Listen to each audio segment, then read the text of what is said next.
Saya harus ada data dong. Ya, datanya itu di kepala, jangan PowerPoint. Saya nggak mau berdiskusi dengan PowerPoint. Loh, PowerPoint itu supaya orang mendengar data. Waduh, selama ini saya juga menyajikan data. Bentar bro. Sekarang ini dalam dunia pendidikan, seorang guru itu harus ada materi yang dibawa di kelas. Oh, itu beda. Itu beda, itu di sekolah. Kalau masalah Bible, ini kan sekolah bro kan sedang mau belajar sama ini kita debat, bukan Anda lagi ngajar. Oke. Beda status Anda mengajar dengan sedang didebat. Oh ya, saya sedang mengajar. Oh, nggak bisa. Kapasitas Anda mengajari saya apa? Nggak ada. Oh iya dong. Saya harus ngajarin Anda. S berapa kamu coba? Saya S2. Pendidikan terakhir oleh S2. S2 apa? Kamu apa? Saya pendidikan. Saya nggak yakin kamu S2.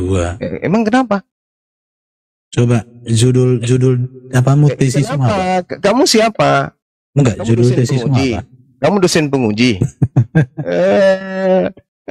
IP kamu berapa? Aduh, sudahlah Ben. Kalau kamu coba, itu ngerti nggak IPK itu apa? Mungkin kamu masih menyembah manusia, Ben. Enggak, bentar. Udah, enggak usah IP kamu berapa? Ngalah aja, Ben. IP kami rendah, Ben. IP kami rendah. Enggak usah kau bahas IP kamu berapa, Bro? Enggak usah kau bahas kayak gitu, karena saya belum pernah menemukan Kristen orang berakal sehat ketika berbicara mengenai Kristen, paham ya? Oke, kita buktikan ya. Iya, kita buktikan. Temanya adalah penyaliban. Islam menolak penyaliban, Kristen menerima penyaliban. Berani nggak? Mantap. Kamu kok satu arah? Dua arah. Islam menolak penyaliban. Nanggung, berani Ben. Itu adalah karya setan. Gimana? Oke, nggak apa-apa. Oke. Tapi jangan itu, kita bicara ketuhanan dulu. Tuhan itu sudah pasti satu.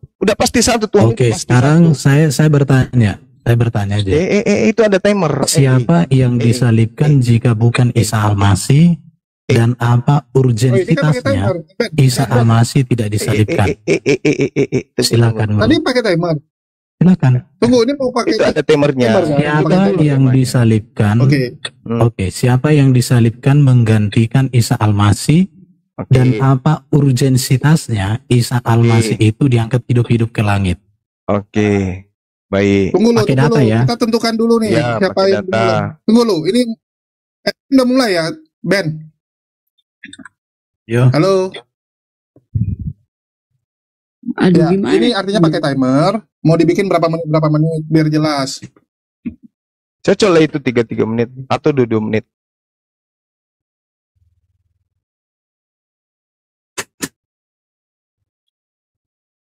Dua menit aja, 2 menit.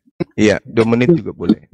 Kalau 3 menit sama 2 menit aja. Kalau 3 menit nanti bisa nggak? Kan Ustaz Unggul. Assalamualaikum Ustaz Unggul. Ini aja, Bro. Jadi saya bertanya, dia menjawab. Nanti dia bertanya, saya menjawab. Diatur aja waktunya bertanya berapa menit, baru menjawab berapa menit. Biar keren. Oke, kamu moderatornya. Oke. Oke ya teman-teman, hari ini kita akan menyaksikan perdiskusian dan kadang berujung ke perdebatan antara pihak Muslim yang diwakili oleh gurunda kita Bang Zuma, dan dari pihak Kristen diwakili oleh Ben, si manusia PowerPoint. Oke, lanjut.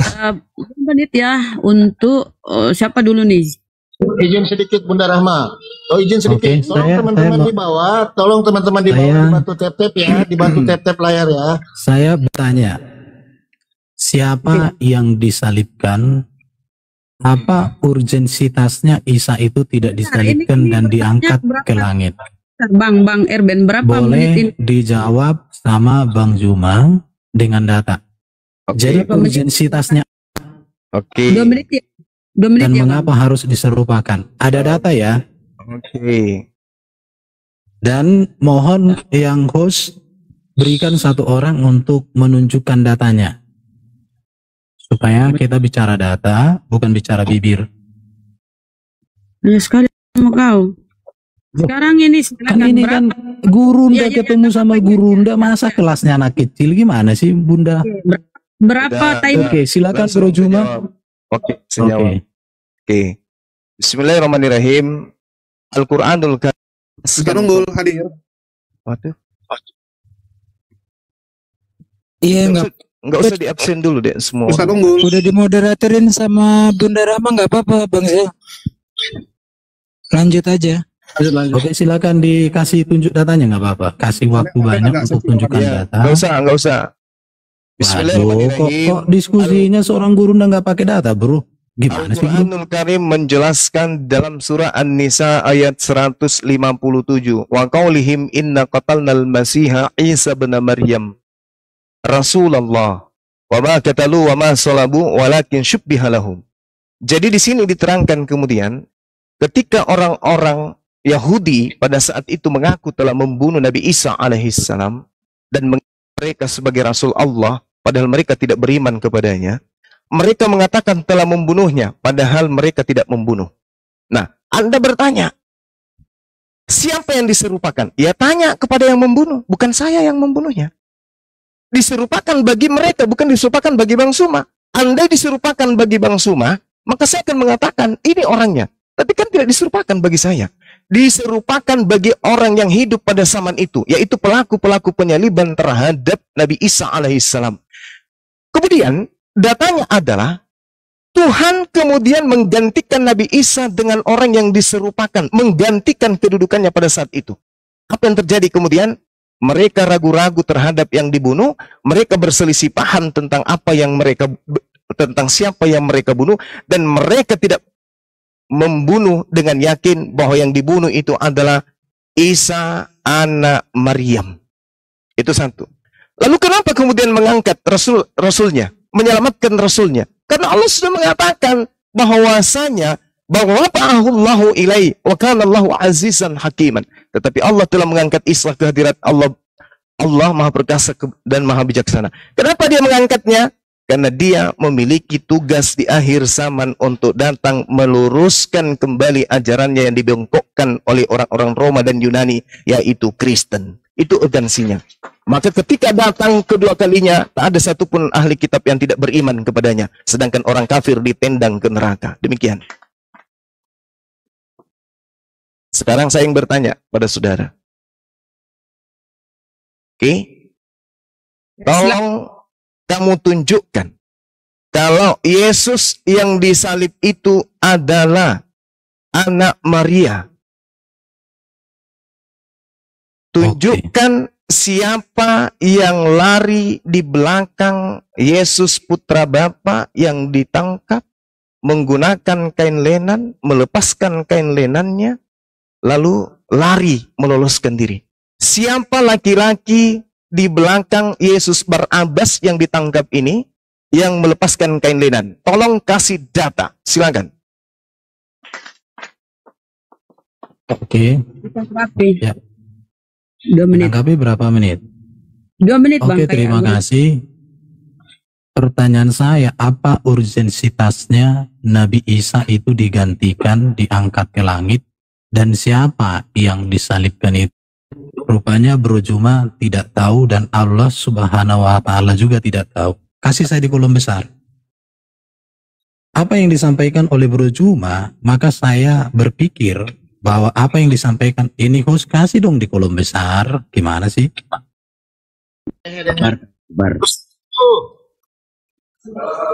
Oke.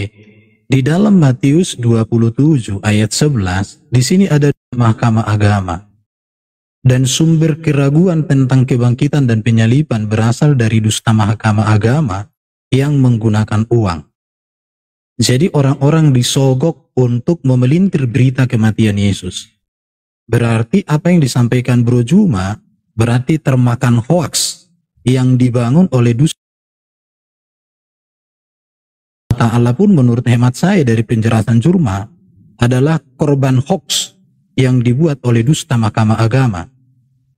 Jika Isa adalah Yesus, tetapi jika Isa bukan Yesus, maka tidak ada urusan. Kalau ditanya siapa yang melarikan diri, murid melarikan diri.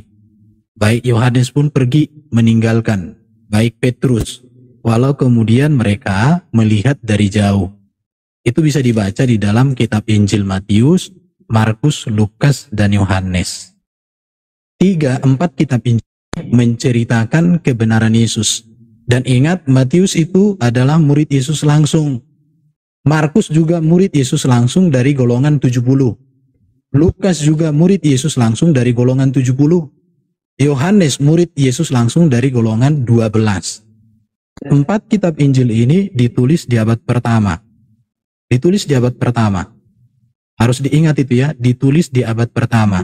Sedangkan Qurannya Bro Juma yang menganggap Isa sama dengan Yesus, itu ditulis di abad ke-7. Perbedaan sejarah pertama dengan abad ke-7 itu sesuatu hal yang sangat tidak mungkin. Apalagi Alkitab sejalan dengan catatan sejarah, sedangkan Quran tidak sejalan dengan catatan apapun. Di situ Bro Juma. Terima kasih. Gimana ini timernya? Oke, pertanyaan saya. TikTok aja. Sudah. Tidak ada lagi pertanyaan. Kita saling menanggapi aja. Ini masalah Ya udah. Oke. Berapa menit, host? Bertanya itu terserah Gurunda. Nggak ada lagi pertanyaan. Biar mengerucut masalah ini. Ya, 3 menit aja itu enak Bunda Rahma. Nggak ada lagi pertanyaan. Ini masalah salib atau tidak salib. Berkaitan dengan Al-Quran yang membantah penyaliban itu dengan ajaran Kristen yang mengatakan ada penyaliban terhadap orang suci, ya. Jadi Al-Quran mengatakan, sudah mulai? Iya, silakan Gurunda. 3 menit kan? 3 menit. Oh, 3. Iya, biar poinnya sampai. Baik. Mohon maaf.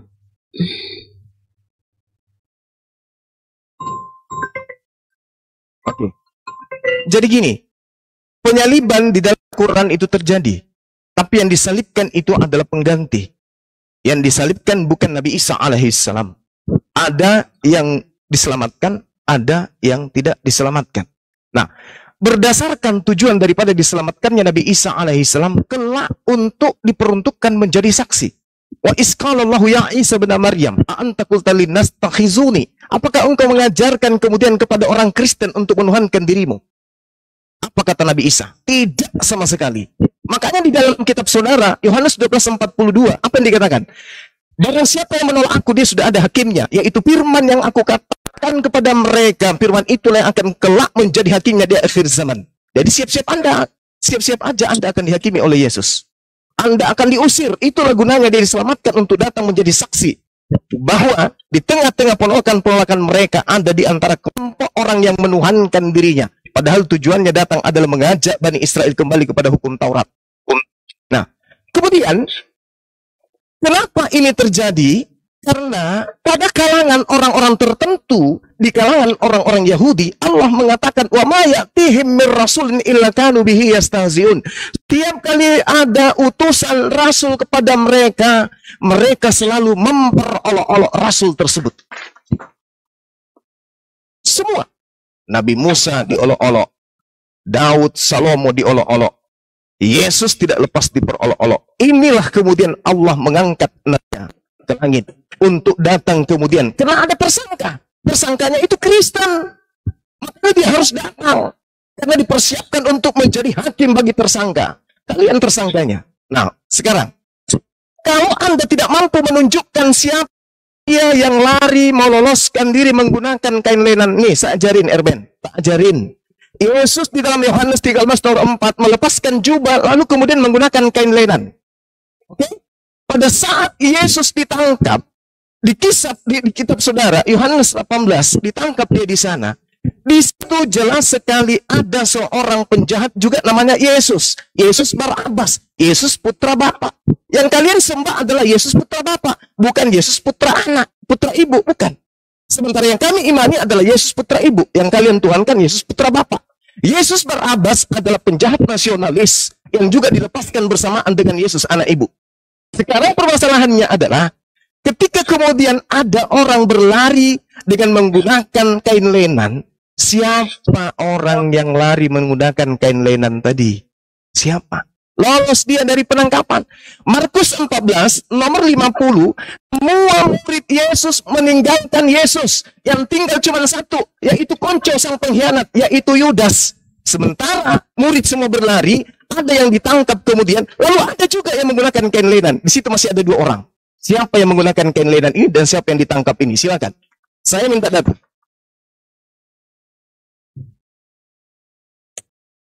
Oke ya. Aku dikasih di kolom besar, bro. Berapa menit ini menanggapi ya? Ya, 3 menit lah. Sama Bunda, sama. Terus nanti kan tadi saya 3 menit, berarti beliau 3 menit. Masa berubah? Iya. Kasih di kolom besar, kasih di kolom besar ya. Kasih di kolom besar.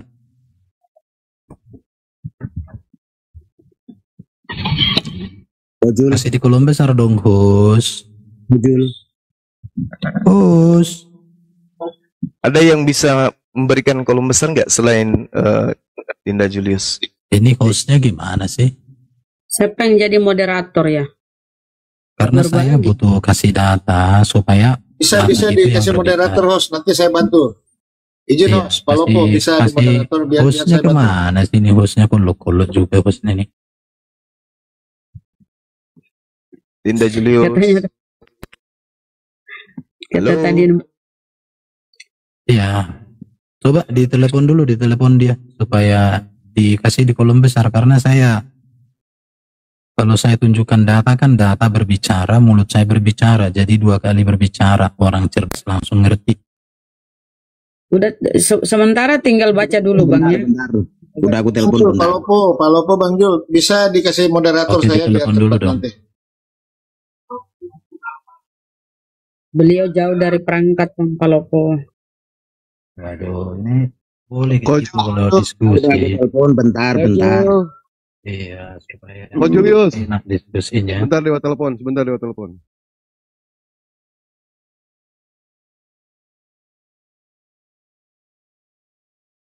Haleluya. Oke lanjut, silakan Bang Ruben. Bang Erben. Ini belum ada, saya mau di kolom besar dong. Udah ada. Lu di kolom besar, Ben. Belum. Jaringannya. Oke ya. Oke. Perhatikan ya. Ketika Yesus ditangkap, semua murid-murid itu melarikan diri. Itu ada di dalam Matius 20 ayat 56. Lalu semua murid-murid. Jadi artinya ada 12 murid Yesus di situ yang mengakui bahwa Yesus ditangkap. Kalau cuma berbicara kain lenan, di dalam Matius 27:59, dan Yusuf pun mengambil mayat itu dan mengapaninya dengan kain lenan yang putih bersih. Jadi Yesus pun dikasih kain lenan ketika sudah mati, mayat. Jadi yang harus kalian pertimbangkan adalah data Alkitab di abad pertama sepakat mengatakan Yesus mati, karena dengan kematian Yesus menebus manusia dari kutuk dosa. Dengan kebangkitan Yesus mengalahkan maut. Dengan kemuliaan Yesus terangkat ke surga. Tetapi sayang, 700 tahun kemudian, entah sejarah dari mana yang mendukung kenyataan itu, dikatakan bahwa yang diserupakan itu pun tidak tahu siapa. Di situ ya, bahkan Allah Subhanahu wa Ta'ala sekalipun tidak tahu siapa yang diserupakan.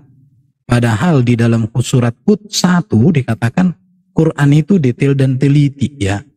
Di dalam surat Hud. Jadi di dalam surat Hud ini katakan Quran itu detail dan teliti. Saya tidak tahu juga kenapa Bro Juma mengatakan Quran jadi tidak detail. Padahal seharusnya surat Hud 1 ayat 1 itu Bro Juma harus bisa menjelaskan ini. Ini dikatakan harusnya Quran bisa mengkonfirmasi siapa yang disalibkan. Urgensitasnya itu tidak disalibkan apa begitu ya. Kenapa harus digantikan dengan orang lain? Apa kesalahan orang lain itu? Tega sekali Allah Subhanahu wa Ta'ala itu menggantikan Isa dengan sosok lain yang tidak tahu, tapi tidak ada juga nilainya, tidak maknanya.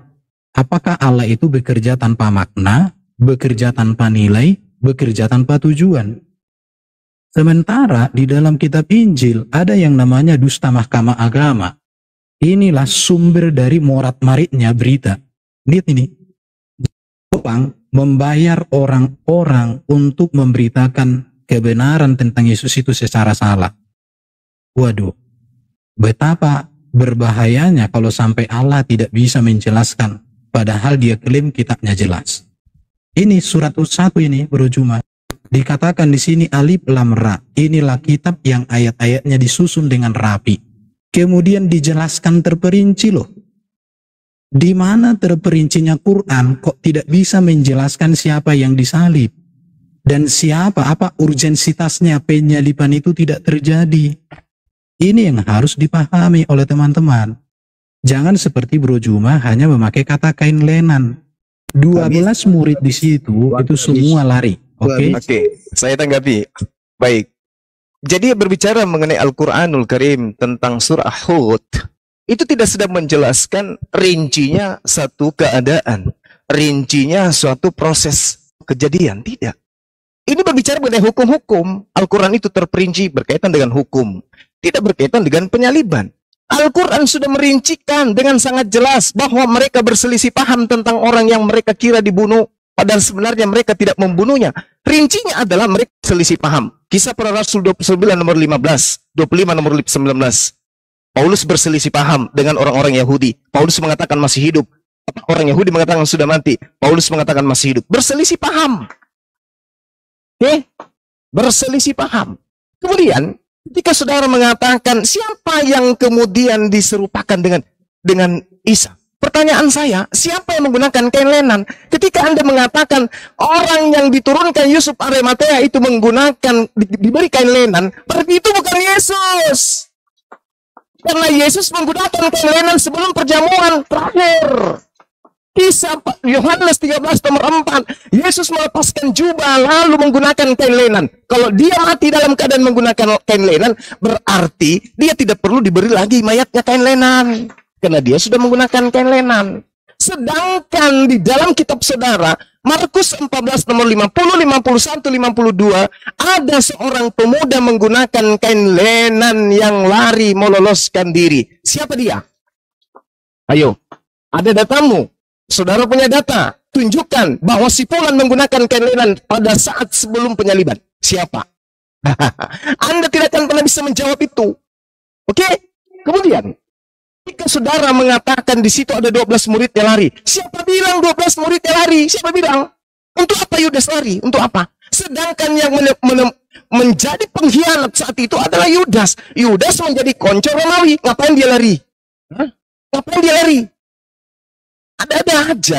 Yudas kemudian ikut terlibat di sana. Ada dua. Satu menggunakan kain lenan, yang satunya entah siapa. Apakah Yudas? Apakah Yesus Barabas?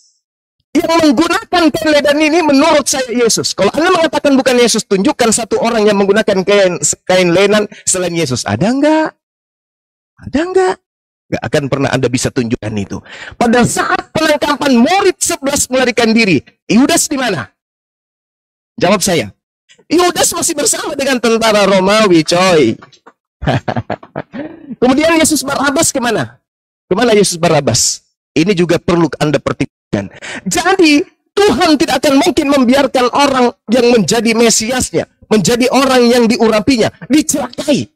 Sedangkan Tuhan akan membiarkan orang fasik, pengkhianat, untuk menggantikan dirinya. Amsal 21 nomor 18. Orang yang benar, pengkhianat menjadi tebusan bagi orang yang jujur. Teman itu baik-baik. Silakan. Saya masih tunggu data. Ya, bantu tap-tap teman-teman di bawah, bantu tap-tap. Teman-teman ya. Perhatikan Bro Juma, ayat yang kamu kutip, jika kamu membaca utuh, sebenarnya sudah terjawab. Tapi karena modelmu kan malas membaca, kamu kan modelnya kan bersuara kencang, tapi datanya kosong. Lihat, perhatikan di sini ya. Markus 14 ayat 50. Nah, lalu semua murid meninggalkan dia dan melarikan diri. Perhatikan, dia di sini siapa? Yesus. Ayat 51. Ada seorang muda yang pada waktu itu hanya memakai sehelai kain lenan, menutup badannya, mengikuti dia, mengikuti Yesus. Yesus di sini sedang diapa? Ditangkap. Mereka hendak menangkapnya. Menangkap siapa? Yang mengikuti itu. Tetapi ia melepaskan kainnya dan lari dengan telanjang. Kenapa tidak disebutkan di sini namanya? Karena tulisan Injil bukan berbicara siapa yang orang muda ini. Perhatikan. Di sini kata Yesus kepada mereka, sang kamu aku ini penyamun, maka kamu datang lengkap dengan pedang dan pentung untuk menangkap aku. Jadi Bro Juma, kalau kamu membaca hanya ayat 51 lepas dari 49, itu cara belajar iblis. Mohon maaf bro ya. Jadi teman-teman muslim, kalau kalian belajar Alkitab, jangan dengarkan hanya kata-kata si Juma. Baca di dalam teksnya, baca di dalam konteksnya. Baca, jangan panas. Sekarang saya akan kembali ke Hud pasal 1.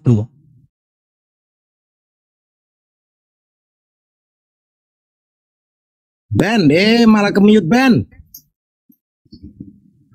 Bunda, stop dulu. Timernya stop dulu. Itu di mute tuh. Stop dulu Bunda. Stop. Ben, tuh. Erben, monitor Erben. Kalian jangan nih. Kok kayak gini sih kalian? Kayak gini apa sih orang di kok? Gimana sih kalian ini? Ini orang malah. Ini, silakan Juma. Saya hanya menyambar kata-katamu tentang Hud 1. Coba sebutkan dulu tentang hukum perkawinan di dalam Quran. Kalau memang Quran ini kitab yang detail dan teliti berbicara tentang hukum, kisah dan akhlak sesuai tafsir, monggo. Lari. Loh, itu bukan lari, saya menyambar perkataan Juma. Karena yang saya tahu, hukum perkawinan di dalam Islam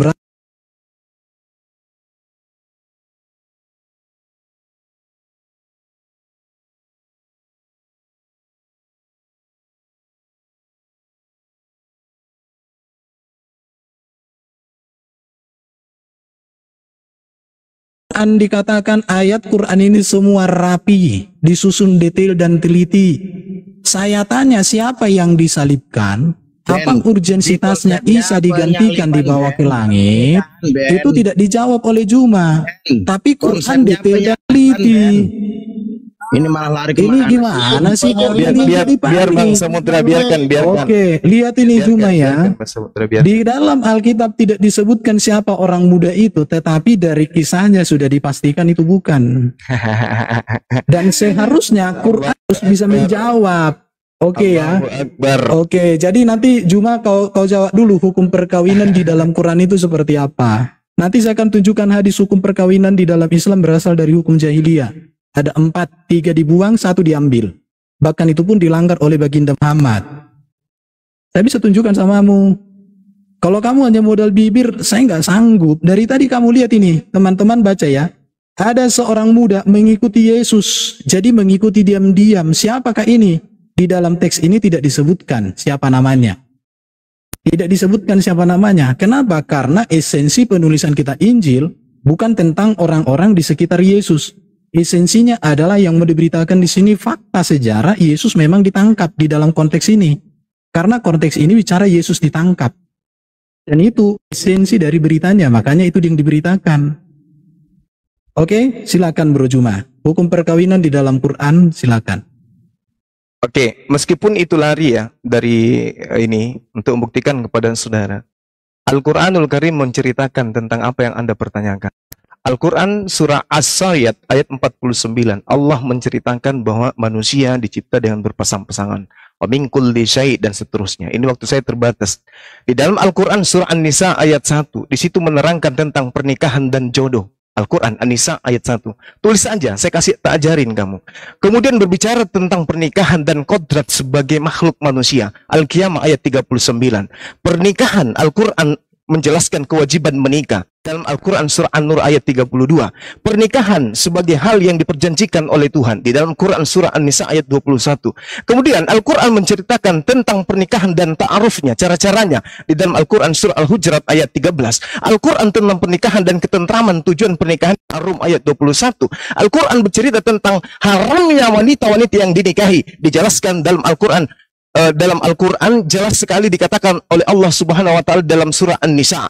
An-Nisa ayat 23 dan seterusnya. Jadi apapun yang kau minta tentang hukum-hukum, apapun itu di Islam, itu sudah disempurnakan oleh Allah. Tinggal waktumu aja mau waras atau tidak. Kita kembali ke tema. Jangan habis. kamu ketika mengatakan tidak diketahui siapa pemuda ini, kamu sudah gundul, berarti kamu udah KO di situ. Kamu sudah KO. Kenapa? Ketika Anda mencoba membodohi orang yang ada di sini dengan menarik Markus 14, harusnya Anda malu. Kenapa? Karena Yesus sendiri dengan mulutnya yang seksi berkata, tetapi haruslah digenapi yang tertulis di dalam kitab suci. Kitab suci yang dimaksud di sini apa? Amsal, Yeremia, Yesaya, Torah, Kejadian. Ini yang harus tergenapi, kata Yesus. Apa di antaranya yang tergenapi itu? Orang fasik dipakai sebagai tebusan bagi orang yang benar. Yang mana yang fasik? Yesus anak Maria atau Yudas? Talalalala. Pengkhianat dipakai sebagai ganti orang yang jujur. Yang mana yang berkhianat? Yudas atau Yesus anak Maria? Tralalalala. Ini harus tergenapi. Orang benar diselamatkan dari kesukaran. Siapa orang benar? Yesus atau Yudas? Tralalalala. Lalu orang fasik menggantikannya. Siapa yang menggantikan orang yang jujur di atas tiang salib? Orang fasik. Ini kata Yesus harus tergenapi. Makanya ketika Petrus membatalkan penyaliban itu, apa kata Yesus? Iblis. Dia mengatakan itu. Kenapa? Karena Tuhan sudah memutuskan harus ada orang fasik, harus ada orang pengkhianat yang mati di atas tiang salib menggantikan Nabi Isa alaihi salam. Paham sampai di situ? Jadi kalau ada orang-orang melakukan kesaksian-kesaksian palsu, Yesus mengatakan dalam Yohanes 6 nomor 70, akulah yang memilih engkau yang 12, tapi satu di antaramu adalah iblis. Oke? Imam-imam kepala mahkamah agama semua kerasukan iblis menyalibkan Nabi Isa alaihissalam, tapi yang disalib adalah penggantinya, yaitu pengkhianat. Demikian. Ingat PR-mu, yang menggunakan kain linen itu siapa? Bawa sampai mati. Silakan.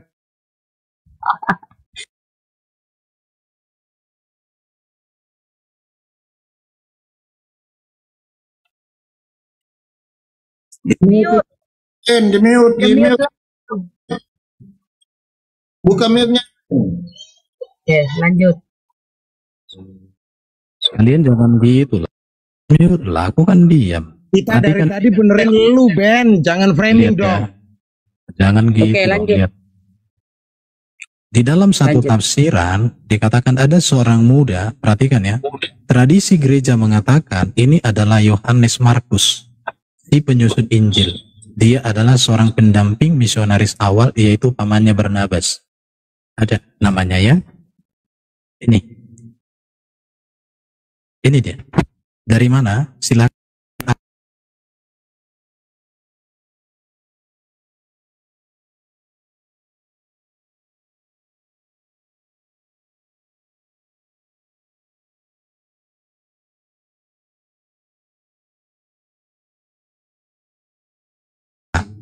Apa urgensitasnya Isa itu digantikan dengan orang itu? Mengapa Isa diangkat ke langit dan ditipu oleh Allah dengan orang lain? Dan itu pun dikonfirmasi 700 tahun kemudian cuma. Rujum, tugas itu sudah selesai. Ada tafsir, itu Yohanes Markus. Oke?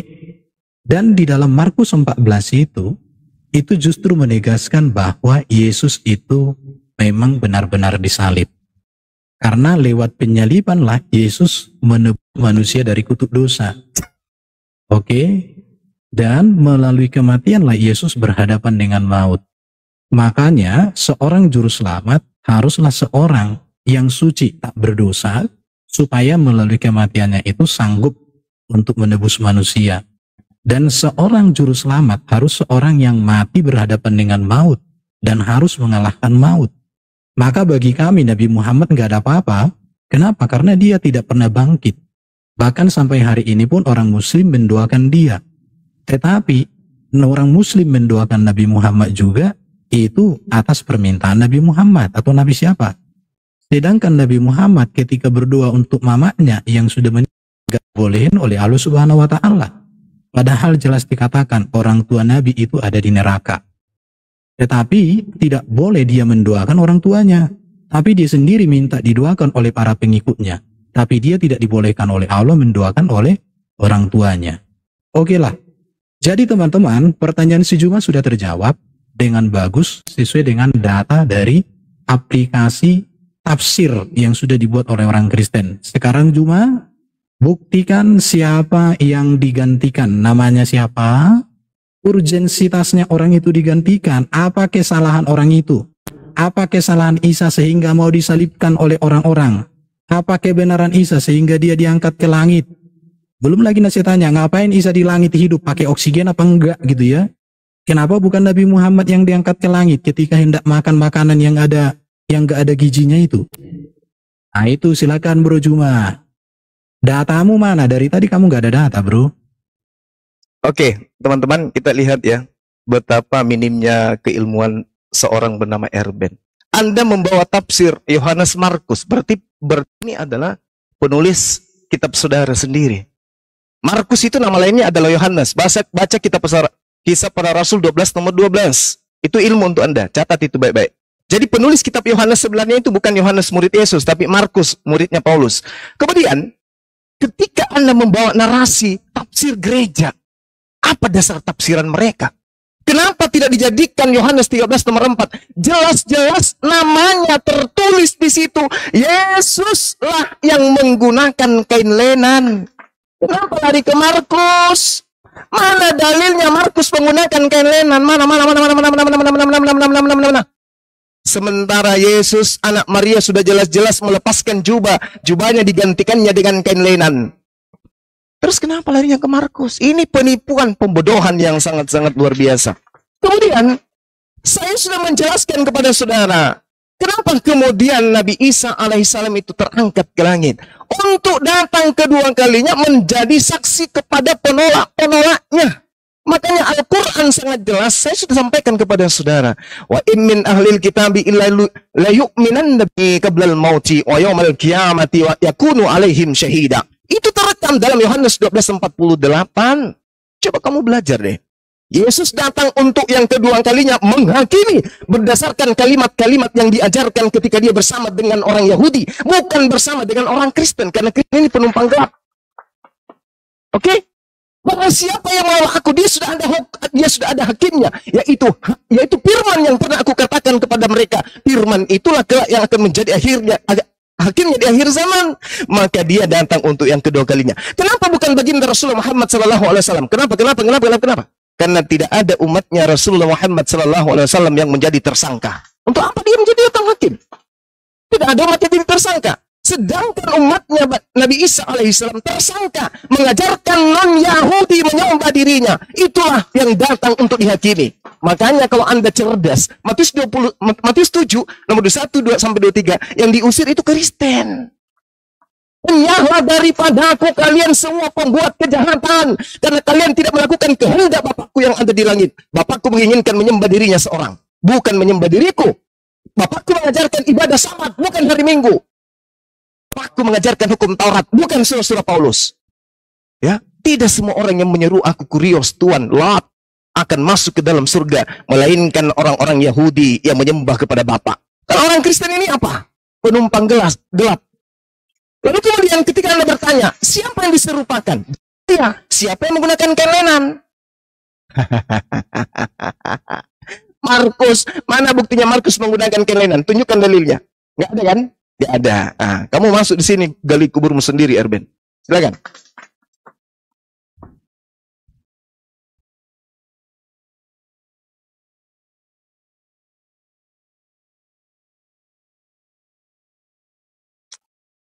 Ke-mute lagi. Kasih aku di kolom besar. Lanjut. Mana ini hostnya? Kasih di kolom besar dong. Udah, Ben. Erben, ya ampun. Oh iya, tapi kok belum kelihatan nih. Handphonemu murah, jadi lambat. Oh iya, nggak apa-apa. Yang penting buatan kafir. Jangan delay. Udah, lanjut. Oke, perhatikan ini ya. Tradisi gereja mengatakan itu adalah Yohanes Markus si penyusun Injil ini. Oke. Baru tradisi juga mengatakan bahwa di rumahnya lah perjamuan terakhir diadakan. Jadi sudah terjawab ya. Ini tradisi, sejarah gereja itu ada. Dalil. Ini datanya. Dalil. Ini sejarah gereja. Makanya kamu dari tadi kan Ini sejarah gereja, tradisi. Oke. Romawi nggak ada di. Oke, sebentar. Kamu jangan panik, ya, jangan panik. Tertawa dia. Allahu Akbar. Sekarang saya akan bantah kamu. Kalau kamu mengatakan Yohanes pasal 13 ayat 4, disinilah namanya tidak sinkronnya kamu berpikir. Yohanes 13 itu konteks yang berbeda. Yesus membasuh kaki murid-murid memakai kain lenan. Ini satu peristiwa. Tetapi di dalam Injil Yohanes yang sama, di sini jelas dikatakan bahwa Yesus itu disalibkan, Yesus ditangkap. Ini jelas ditangkap. Dan jaraknya Injil 13 dengan 18, ini jaraknya cukup jauh, Bro Jung.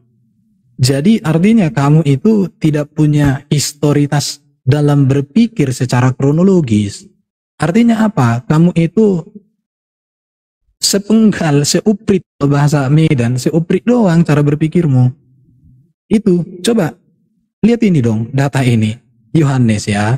Tetapi sampai sekarang, pasal 1 dikatakan Quranmu itu kita detail yang teliti.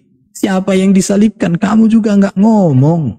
Di situ, saya jadi bertanya, jika Quran itu kitab yang datang dari Allah, tapi tidak memberikan penjelasan yang jelas, justru menjadi ambigu, maka saya katakan itu mana kebenaran Quran itu? Kok bisa seperti itu? Di situ, apakah Allah juga nggak bisa memberikan sesuatu itu menjadi jelas? Masa harus perlu pertanyaan di situ ya? Kalau Alkitab jelas mengatakan Yesus disalib, itu abad pertama. Dan tidak ada kepentingan Muslim di situ, di dalam penyaliban Yesus. Karena sejatinya Islam itu baru ada di zaman Muhammad. Dan tidak ada urusan dengan Islam. Karena Islam sendiri belum ada. Jadi kenapa justru menurut saya Allah itu dalam tanda petik kok usil banget ya membicara-bicarakan mengangkat Isa sama dengan Yesus gitu ya. Kecuali kalau Isa bukan Yesus ya. Tapi kalau kalian menganggap Isa sama dengan Yesus, kalian harus mengerti itu. Apakah sejarah dengan kitabnya orang Kristen, dengan segala-galanya, dengan manuskripnya itu, tetapi justru di dalam Quran itu hanya omongan, tapi tak bisa divalidasi. Belum lagi nanti saya tanya, Isa itu disuruh dalam Quran. Belum lagi nanti saya tanya, Isa itu siapa murid-muridnya. Belum lagi saya tanya, Isa itu ajarannya apa, mujizatnya, detail spesifiknya apa. Kalian juga nggak akan bisa jelaskan. Jadi sekarang ini tugasmu cuma food 1 itu dulu kau bahas. Silakan kau bahas dulu detail dan teliti Isa itu gimana. Oke, jadi kalau Anda mengatakan usil, yang usil itu Kristen. Karena Taurat itu hanya untuk Bani Israel. Yesus datang hanya untuk Bani Israel. Kristen ini siapa? Yang usil itu kalian. Kenapa ada kitabnya Yahudi nempel di kitab kalian? Kenapa? Yang usil itu kalian. Cerita tentang Nabi Isa itu adalah cerita utusan Tuhan kepada Bani Israel, mengajak Bani Israel yang tersesat untuk kembali kepada hukum Tuhan. Itu tujuan Nabi Isa. Bukan tujuannya untuk Kristoeng. Kristoeng itu di Antioquia, di Roma Yunani. Nggak ada hubungannya dengan itu. Kristenlah yang makar terhadap ajaran para nabi yang datang kepada Bani Israel. Contoh, penyaliban, menurut hukum Torah, penyaliban itu hanya berlaku pada orang-orang yang dikutuk oleh Elohim. Kemudian diramu oleh Romawi paganisme. Bahwa yang disalib itu adalah orang suci. Yang disalib itu adalah penebus dosa. Padahal itu adalah orang terkutuk. Oke? Orang terkutuk. Baca Ulangan 21 nomor 23. Jangan kau biarkan jasadnya. Karena jasadnya pun haram menyentuh tanah. Saking najisnya orang yang disalib itu. Tapi orang najis, orang terkutuk ini dijual ke Roma menjadi Tuhan. Oleh siapa? Oleh penyusup, orang yang ambil ajaran agama orang. Dengarkan sama saya. Amsal 6 nomor 16. Ini firman Tuhan menurut tradisi Yahudi. Ini adalah hikmat kepada mereka melalui nabi yang datang kepada mereka. 6 perkara yang dibenci Tuhan. Bahkan 7 kekejian yang ada di dalam hatinya. Salah satunya adalah membunuh Yesus. Salah satunya adalah membunuh Isa Al-Masih. Itu dalil.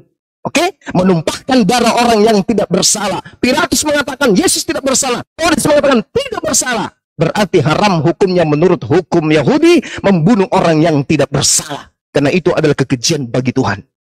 Amsal 6 nomor 16, saatnya kau berubah. Di dalam Keluaran 23 nomor 7, Tuhan mengatakan dengan sangat jelas, haruslah kau jauhkan dirimu dari perkara bohong. Jangan kau bohong bahwa Tuhan menyalib demi untuk tebus dosa. Jangan kau bohong. Jauhkan dirimu dari perkara dosa. Orang yang tidak bersalah dan orang yang benar tidak boleh kau bunuh. Jadi kalau ada orang Yahudi yang membunuh Isa, yang membunuh Yesus anak Maria, maka mereka adalah pelaku dosa. Dan dosa tidak akan mungkin menjadi jalan keselamatan. Pahami itu. Sebab aku Tuhan tidak akan membenarkan orang-orang yang tidak bersalah. Jadi orang yang ditebus dosa-dosanya oleh matinya orang yang dikutuk di atas tali itu bullshit. Tuhan tidak membenarkan pelaku dosa dengan membunuh manusia yang tidak bersalah. Suap jangan kau terima, sebab suap membuat mata orang itu buta, dan karena suap memutarbalikkan perkara-perkara orang yang benar. Karena dia disuap, maka memutarbalikkan perkara yang benar. Yang tadinya Isa diselamatkan, diajarkan Isa yang disalib. Yang tadinya Yesus diselamatkan, diajarkan Yesus yang disalib. Padahal yang disalib itu adalah yang menggantikan Yesus. Demikian.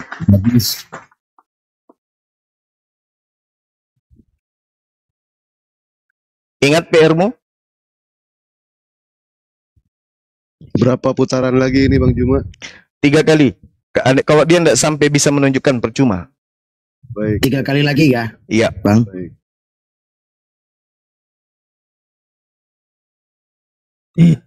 Dari tadi bukannya si Juma yang tidak menunjukkan data.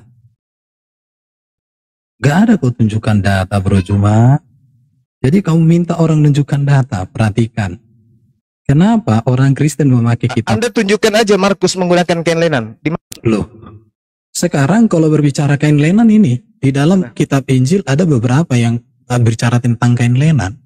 Jadi historismu itu, dengarkan ya, Yohanes, yang saya tanya Markus, Anda kan tafsirkan. Loh, nggak bisa kayak gitu cara belajar Alkitab. Dari mana dasar pijakannya mentafsirkan itu Markus, sementara Markus tidak diceritakan menggunakan kain lenan? Dari mana? Tenang dulu, tenang. Kan sudah saya tunjukkan samamu tadi sejarah gereja. Sejarah gereja itu sudah ada sebelum Muhammad. Sejarah gereja? Iya. Jadi kalau sejarah gereja kamu sangkal artinya harusnya gini. Bentar dulu dong. Yesus yang kita cerita bukan sejarah gereja. Penyaliban. Yesus tidak bisa dikenal. Dengar dulu. Ini waktunya, dengarin ya. Alkitab tidak bisa dipahami lepas dari sejarah. Nggak seperti Quranmu. Kitabmu itu kalau dihadapkan sejarah hancur. Kalau orang Kristen, kitabnya dihadapkan sejarah menjadi satu kekuatan yang tidak bisa diruntuhkan siapapun. Kalau kitabmu, dengarin, kitabmu dihadapkan dengan sejarah hancur. Markus menggunakan kain lenan, tunjukkan. Ini saya sudah tunjukkan tadi datanya. Sekarang saya mau jelaskan. Sejarahnya Markus menggunakan kain lenan. Kenapa orang Kristen menggunakan kitab Perjanjian Lama? Perhatikan ya. Kenapa orang Kristen? Ini, jika engkau bawa juga jubahku dan juga kitab-kitabku, terutama perkamen itu. Kitab-kitab apa di sini yang dibawa Paulus? Kitab-kitab Perjanjian Lama, perkamen. Dan itu ada di dalam tafsirnya. Ini ditafsirkan. Ini jelas. Perhatikan ini ya. Ini jubah. Ini kitab-kitabku terutama itu berbicara tentang PL, kitab-kitab. Jadi orang Kristen sejak zaman Paulus sudah menggunakan Perjanjian Lama. Tetapi yang sayangnya orang Kristen tidak pernah mengubah Perjanjian Lama. Tapi orang Muslim di dalam Qur'annya mengubah semua kisah yang ada di dalam Perjanjian Lama dengan klaim ini dari Allah. Tapi di hadapan sejarah hancur, runtuh, babak belur, itu Jum.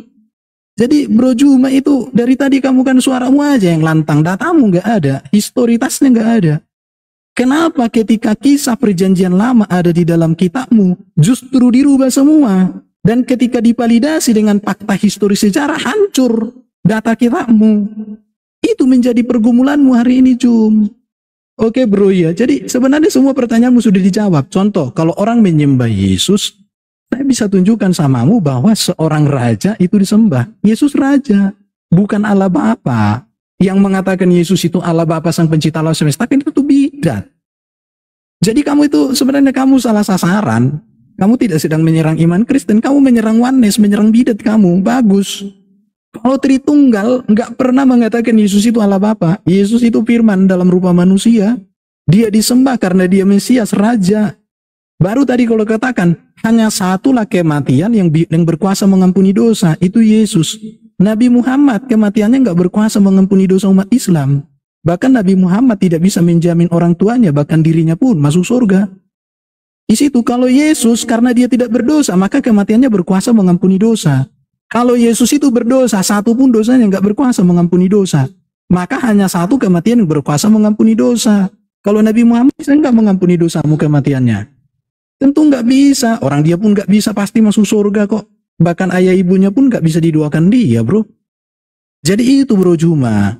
Sekarang kamu, dari tadi saya tanya, siapa yang disalibkan? Apa urgensitasnya? Allah harus menggantikan dengan orang itu. Apa kesalahan Isa hingga disalibkan? Dan apa kehebatan Isa sehingga harus dibawa ke langit? Itu dulu. Datanya kasih, bukan modal bibir.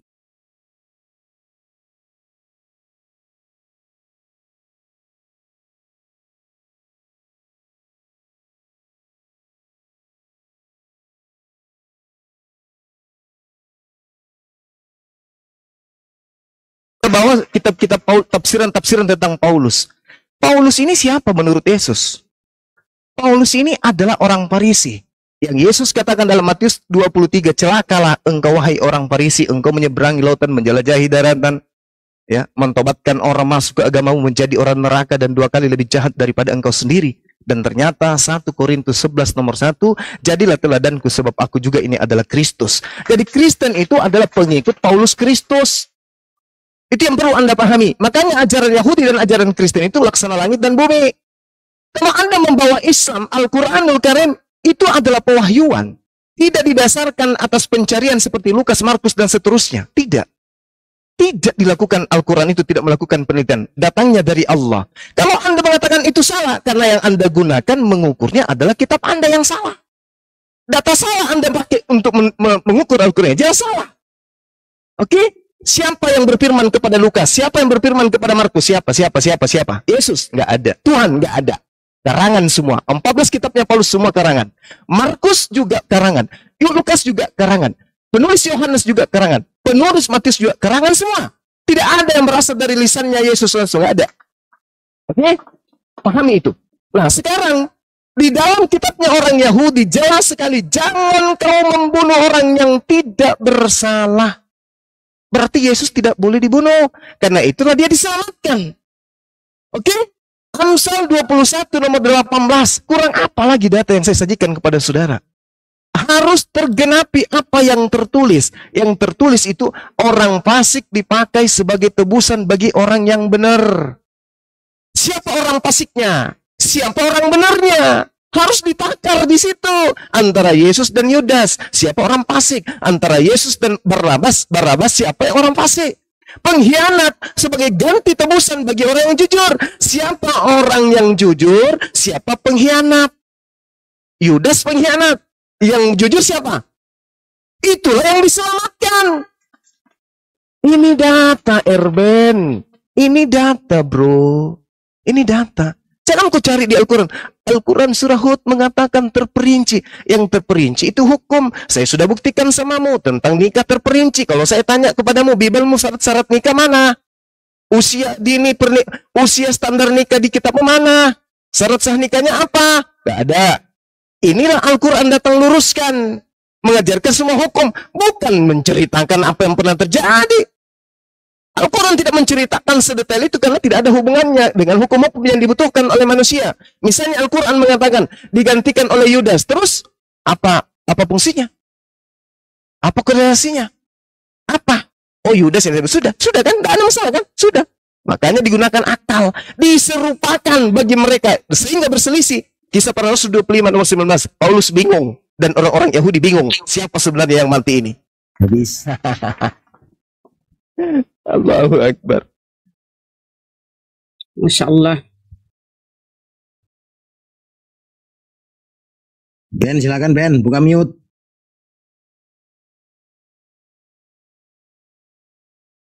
Satu kali lagi ya, Bang Juma ya. Iya. Ben, lanjut.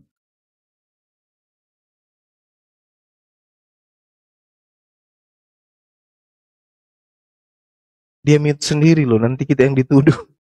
Ben, mute. Nanti tidak ada mute loh. Kalian yang mute itu loh. Iya, jangan gitu. Lihat ini. Allah. Jadilah pengikutku sama seperti aku juga menjadi pengikut Kristus. Original text jelas ya. Original text saya tunjukkan. Originalnya. Iya. Dari tadi datamu nggak ada ini. Nih. Tunjukkan original ini ya. Ini nih. Apa ya. tuh? Peniruku jadilah seperti aku peniru Kristus. Mana ada peniru? Apa bahasa Indonesia peniru? Lihat ini ada di sini kata peniru. Ini peniru. Original teksnya apa?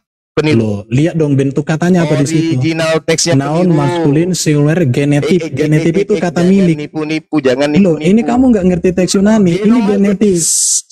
Noun, maskulin, singular, genetif. Genetif itu tahu apa? Juma, kamu itu mohon maaf bro, Juma. Saya tanya kamu ngerti nggak genetif? Kata milik. Yunaninya itu meniru itu apa? Loh, saya kan sudah tunjukkan bentuk genetif. Ngerti nggak genetif? Oke ya. Jadi Juma ini nggak ngerti teks Yunani. Di situ tidak ada kata yang merujuk kepada dia meneladani Yesus. Jadilah teladanku. Oke. Ini genetif. Oh, ini. Jadi kamu kayaknya karena kamu nggak ngerti, lihat. Loh, coba baca apa ini? Apa yang tertulis di situ? Coba baca dulu apa ini, bro? Apa? Saya udah kelihatan. Kristus. Artinya, mana Kristus ini? Itu jelas tuh. Mana Kristus ini? Jadilah teladanku. Ini apa nih? Sebagaimana saya juga adalah. Ini apa ini? Iya, coba terjemahannya apa? Kristus ini genetif. Kamu nggak ngerti apa-apa. Kristus. Genetif itu artinya peniru Kristus. Sebagaimana saya juga adalah Kristus. Aduh, kamu itu. Sebagaimana juga aku adalah Kristus. Kamu nggak ngerti bahasa Yunani, bro. Itu bentuk genetif ya. Tidak ada cerita original. Oke, jadi saya berterima kasih sama Bro Juma. Itu penambahan. Dipotong ya. Jadi gini, saya berterima kasih sama Bro Juma. Rupanya di dalam Quran tidak disebutkan siapa yang disalibkan. Apa urgensitasnya digantikan dengan orang lain tidak bisa dijawab di dalam Quran. Tapi dia justru mengutip dari Alkitab. Artinya apa? Quran dan Juma tidak bisa ngapa-ngapain tanpa mengotak-atik Alkitab. Artinya betapa rapuhnya Juma, betapa rapuhnya Quran jika si Juma tidak mengutip Alkitab. Sementara saya tidak mengutip Alkitab Al-Quran. Saya hanya membertanya Al-Quran. Tidak ada satu ayat pun di dalam Quran yang saya kutip untuk menegaskan iman Kristen. Kenapa? Karena iman Kristen itu berdiri teguh dengan kitab suci dan sejarahnya. Tetapi Quran tidak bisa berdiri sendiri dengan hadisnya. Bayangkan itu. Padahal kitab Quran itu dari Allah langsung, bayangkan ya. Dari Allah langsung yang ditafsirkan oleh para nabi, para ulama dan lain sebagainya, dibantu hadis, dibantu sirah dan semuanya. Rupanya tidak bisa menjawab. Jadi ini sudah membuktikan teman-teman. Jadi gini ya, tergantung kalian berpikirlah. Dari tadi Juma tidak pernah bisa menjawab pertanyaan saya berdasarkan Quran. Dia bisa memframing ayat-ayat Alkitab dengan pemahaman secara salah. Artinya apa di sini? Quran itu begitu rapuh. Juma itu begitu rapuh tanpa dia mengutip-ngutip Alkitab. Makanya inilah yang menyebabkan Juma ini pernah buka room untuk belajar Al-Quran. Tidak pernah si Juma buka room untuk belajar hadis. Coba kalian lihat bibirnya si Juma ini, tiap hari dia selalu membuka.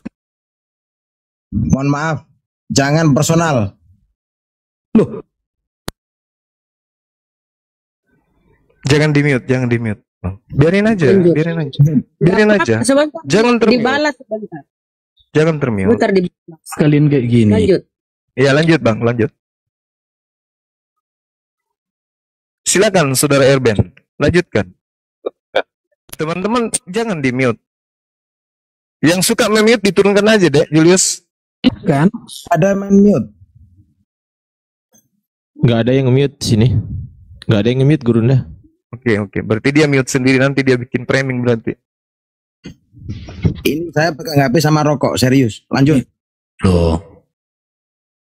Tolonglah jangan gitu ya. Moderator di sini jadi nggak bisa mute. Nggak suka aku framing kayak kalian. Habis waktuku ini kalian mute kayak gitu. Kalian itu gimana sih? Tambahin 30 detik tadi. Silakan. Waduh. Silakan, saudara. Oke. Jadi rupanya Juma tidak bisa menjawab pertanyaan, tapi pertanyaan dia saya sudah jawab semua ya. Ada datanya ya. Saya pakai tafsiran yang resmi yang bisa dipertanggungjawabkan. Harusnya ketika saya bahas dengan tafsir, Juma harus membalas itu bahwa tafsiran yang saya buat itu, penjelasan itu salah. Artinya kamu pakai bantahan. Jangan kamu hanya mengatakan dari mana kamu begini, tapi nggak ada datamu. Harusnya di situ. Jadi diskusi sama saya itu bukan modal bibir, bukan modal ngerocos. Diskusi sama saya itu tunjukkan data. Ya, tunjukkan datamu. Itu aja. Dari tadi kamu nggak tunjukkan data, kau tunjukkan aja satu-satu gitu ya. Itu aja pertanyaan saya. Siapa yang disalibkan? Apa urgensitasnya Isa itu tidak disalibkan? Jawab berdasarkan Quran. Karena sumber ajaran Islam itu Quran. Jangan kau kuti-kuti dari Alkitab. Jaka semua golok nggak nyambung, bro. Oke. Saya katakan di awal, ketika Nabi Isa datang kepada Bani Israel, Nabi Isa diolok-olok. Wa ma ya'tihim mir rasulin illa kanu bihi yastahzi'un. Lalu kemudian Nabi Isa alaihissalam hendak dibunuh. Karena orang-orang pada zaman itu tidak menerima kemudian informasi yang didatangkan kepada mereka tentang datangnya seorang nabi yang bernama Ahmad. Itu mereka menolak adanya nabi di luar daripada kaum mereka. Wa isqala Isa bin Maryam, ya Bani Israel, inni rasulullahi ilaikum musaddiqan lima baina yadayhi minat Torah wa mubasysyiran bi rasuli ya'ti min ba'di ismuhu Ahmad. Murka mereka dengan datangnya seorang nabi di luar dari kalangan mereka. Marah. Lalu kemudian setelah ada rencana pembunuhan, Nabi Isa kemudian diselamatkan. Untuk apa? Karena Allah sudah tahu sepeningkat Nabi Isa pasti mereka berselisih. Benar, berselisih. Ada yang menganggapnya Tuhan. Fakta hari ini berselisih kan? Yahudi mana ada menganggap Yesus itu Tuhan. Tapi sebagian daripada mereka menjadi korban orang-orang Farisi menganggapnya Tuhan. Maka dia datang kemudian untuk yang kedua kalinya memutuskan bahwa dia bukan Tuhan. Wa immin ahlil kitabi illa la yu'minan nabihi qablal mauti. Nanti orang akan percaya, oh ternyata beliau betul-betul adalah Rasul setelah datang untuk yang kedua kalinya. Makanya mereka beriman. Berarti Al-Quran benar. Ketika datang kedua kalinya, apakah kemudian orang-orang Yahudi akan ikut Kristen? Tidak. Masa kan orang Yahudi ikut Kristen menyembah Yesus, sementara dasar pijakan menghakimi orang-orang di akhir zaman menurut Al-Quran, wa is makultullahum illa ma'amartani bi ani abudullah wa rabbi wa rabbakum. Proses penghakiman berikutnya adalah mengatakan kepada Bani Israel, sembahlah Allah Tuhanku dan Tuhanmu. Itu yang menjadi dasar pijakan. Sementara orang Kristen ketika dihakimi berdasarkan Bible itu sendiri, Kristen semuanya diusir. Barang siapa yang menolak aku, dia sudah ada hakimnya, yaitu firman yang aku katakan kepadanya. Firman itu yang akan menjadi hakimnya. Mana firman yang Yesus sampaikan kepada manusia Bani Israel ketika sebelum terangkat ke langit? Sembahlah aku. Tak ada. Jadikan aku bagian daripada pribadi Tuhan. Tak ada. Jadikan aku inkarnasi firman. Tak ada. Tak ada, semua tak ada. Apapun sektenya Kristen itu, tak ada. Jadikan Paulus sebagai rasulku, tak ada. Semua yang ada di Kristen itu ada ajaran-ajaran yang muncul setelah Isa atau Yesus terangkat ke langit. Oke? Pahami itu. Jadi kalau Anda mengatakan mana datanya, Al-Quran datang bukan untuk menceritakan orang per orang. Al-Quran bukan buku biografi. Al-Quran buku hukum. Jadi ketika Al-Quran mengatakan Nabi Isa diselamatkan, yang diserupakanlah yang disalibkan, selesai. Tidak ada lagi kewajiban umat Islam. Siapa ya? Siapa ya? Untuk apa? Untuk apa diketahui? Untuk apa? Untuk apa? Untuk apa? Untuk diketahui siapa yang disalibkan. Sementara Anda tidak mengetahui siapa laki-laki yang menggunakan kain lenan, kecuali hanya angan-angan bapak-bapak gereja. Mana dalilnya? Markus pernah menggunakan kain lenan. Kalau ditafsirkan sesuatu itu harus ada menjadi tolak ukur pembenarannya. Mana? Sedangkan kalau ditanya orang-orang pada saat itu, siapa yang sebelum perjamuan kudus mencuci kaki murid-murid yang menggunakan kain lenan? Yesus. Siapa yang lari pada saat penangkapan Yesus? Yang katanya Yesus, padahal orang Romawi tidak kenal siapa itu Yesus. Siapakah engkau cari? Aku mencari Yesus dari Nazaret. Kata orang itu, akulah dia. Loh, kalau kenal bahwa Yesus, kenapa mesti tanya? Kamu yang aku cari. Padahal dia, aku mencari Yesus dari Nazaret. Akulah dia. terbukti bahwa yang mereka temani bicara bukanlah Yesus, tetapi orang yang diserupakan dengan Yesus. Demikian. Sudah cukup putarannya ya. Tadi Erben yang mulai, Bang Zuma yang mengakhiri. Loh, saya tadi yang memulai, beliau yang mengakhiri. Ben, lanjut. Oke, bentar ya. Jadi masalah kain lenan sudah terjawab, saya sudah tunjukkan datanya, tapi cuma dari tadi satu pun terserah mau tafsir mau apapun yang kau tunjukkan kan tidak ada, bro. Semua kan kau hanya ngomong doang. Artinya apa? Bahkan data-data yang kau tunjukkan pun kata Kristowo, kamu nggak memahami bahwa itu adalah bentuk genetik. Ya tapi maklum, mungkin karena pendidikan berbeda kita ya bro ya, saya maklumi aja. Yang mau saya tegaskan samamu bro, bahwa tadi kamu akan protes Paulus ya.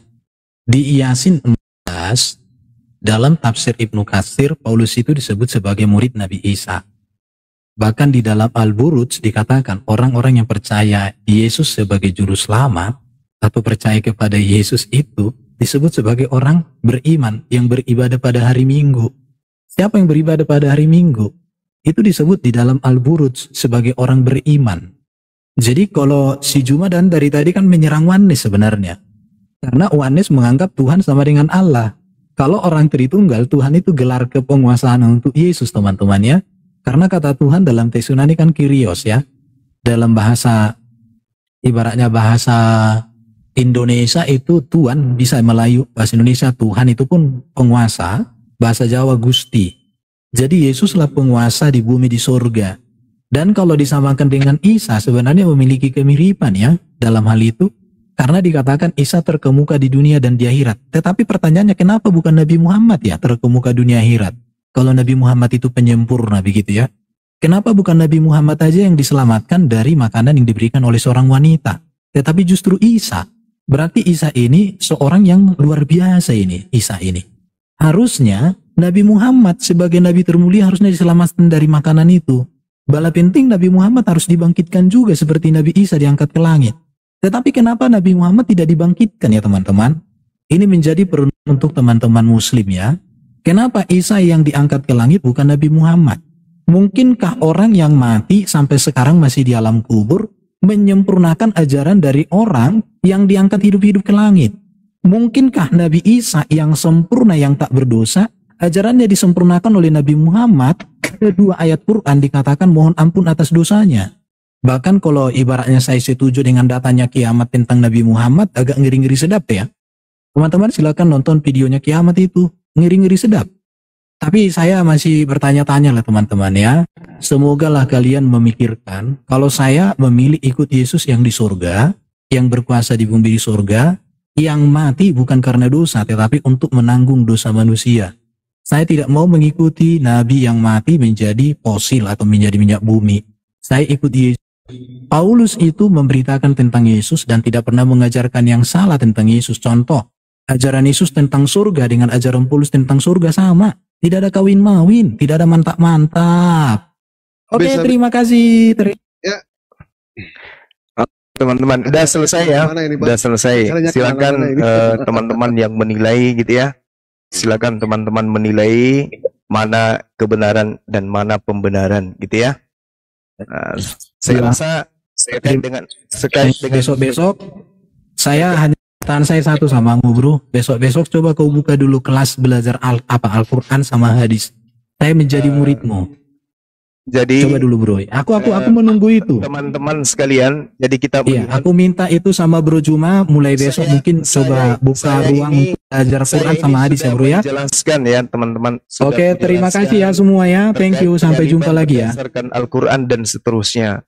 Kenapa tidak membahas tentang Amsal 6 nomor 16? Karena di situ ada keperihan yang sangat luar biasa. Ternyata penyaliban itu adalah karya setan. Makanya Nabi Isa alaihissalam itu diselamatkan dari penyaliban.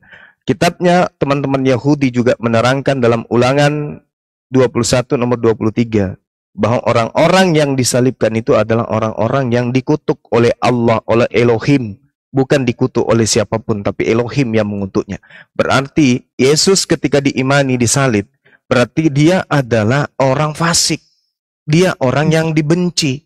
Dia orang yang dimurkai.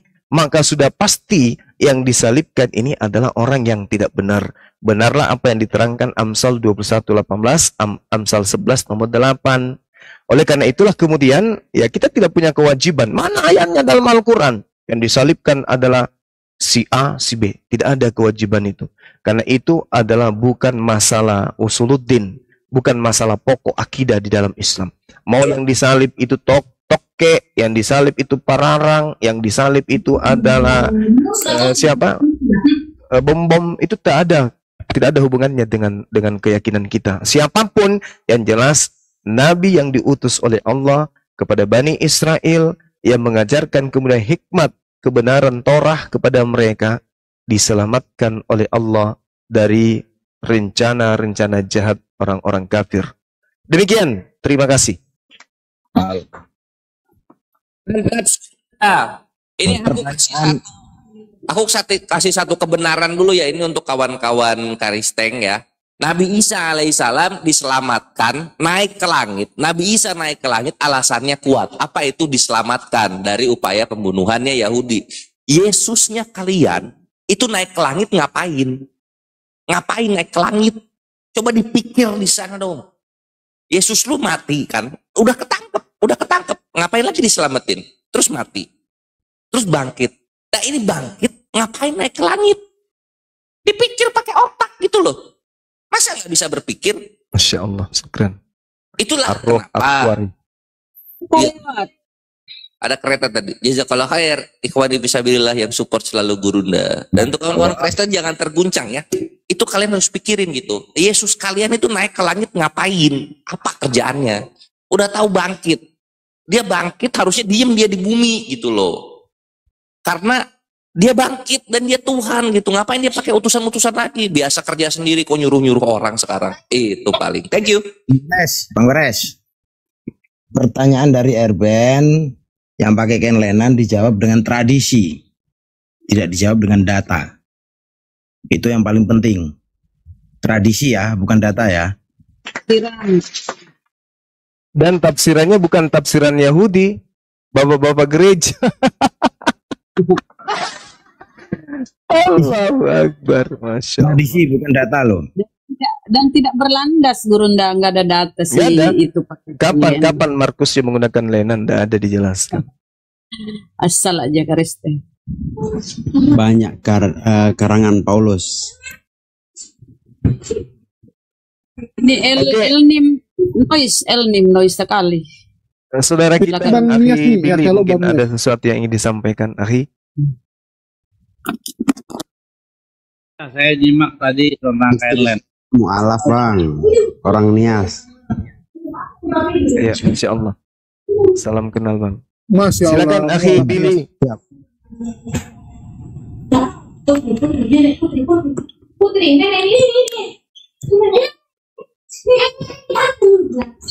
Mute, Bang.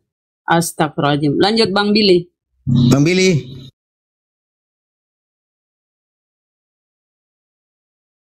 Pak Dewa aja mau nambahin bang. Iya silakan. Sini juga mau menjelang asar, silakan. Baik.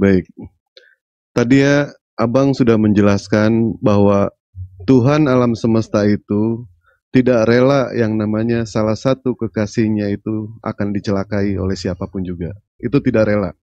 Kita lihat berdasarkan dari kita flashback ke belakang. Yang pertama, Allah tidak akan rela yang namanya Nabi Nuh terkena yang namanya banjir bandang, makanya Allah selamatkan. Betul? Yang kedua, Allah tidak rela ketika Nabi Musa alaihissalam itu dikejar oleh tentara Fir'aun, Allah selamatkan.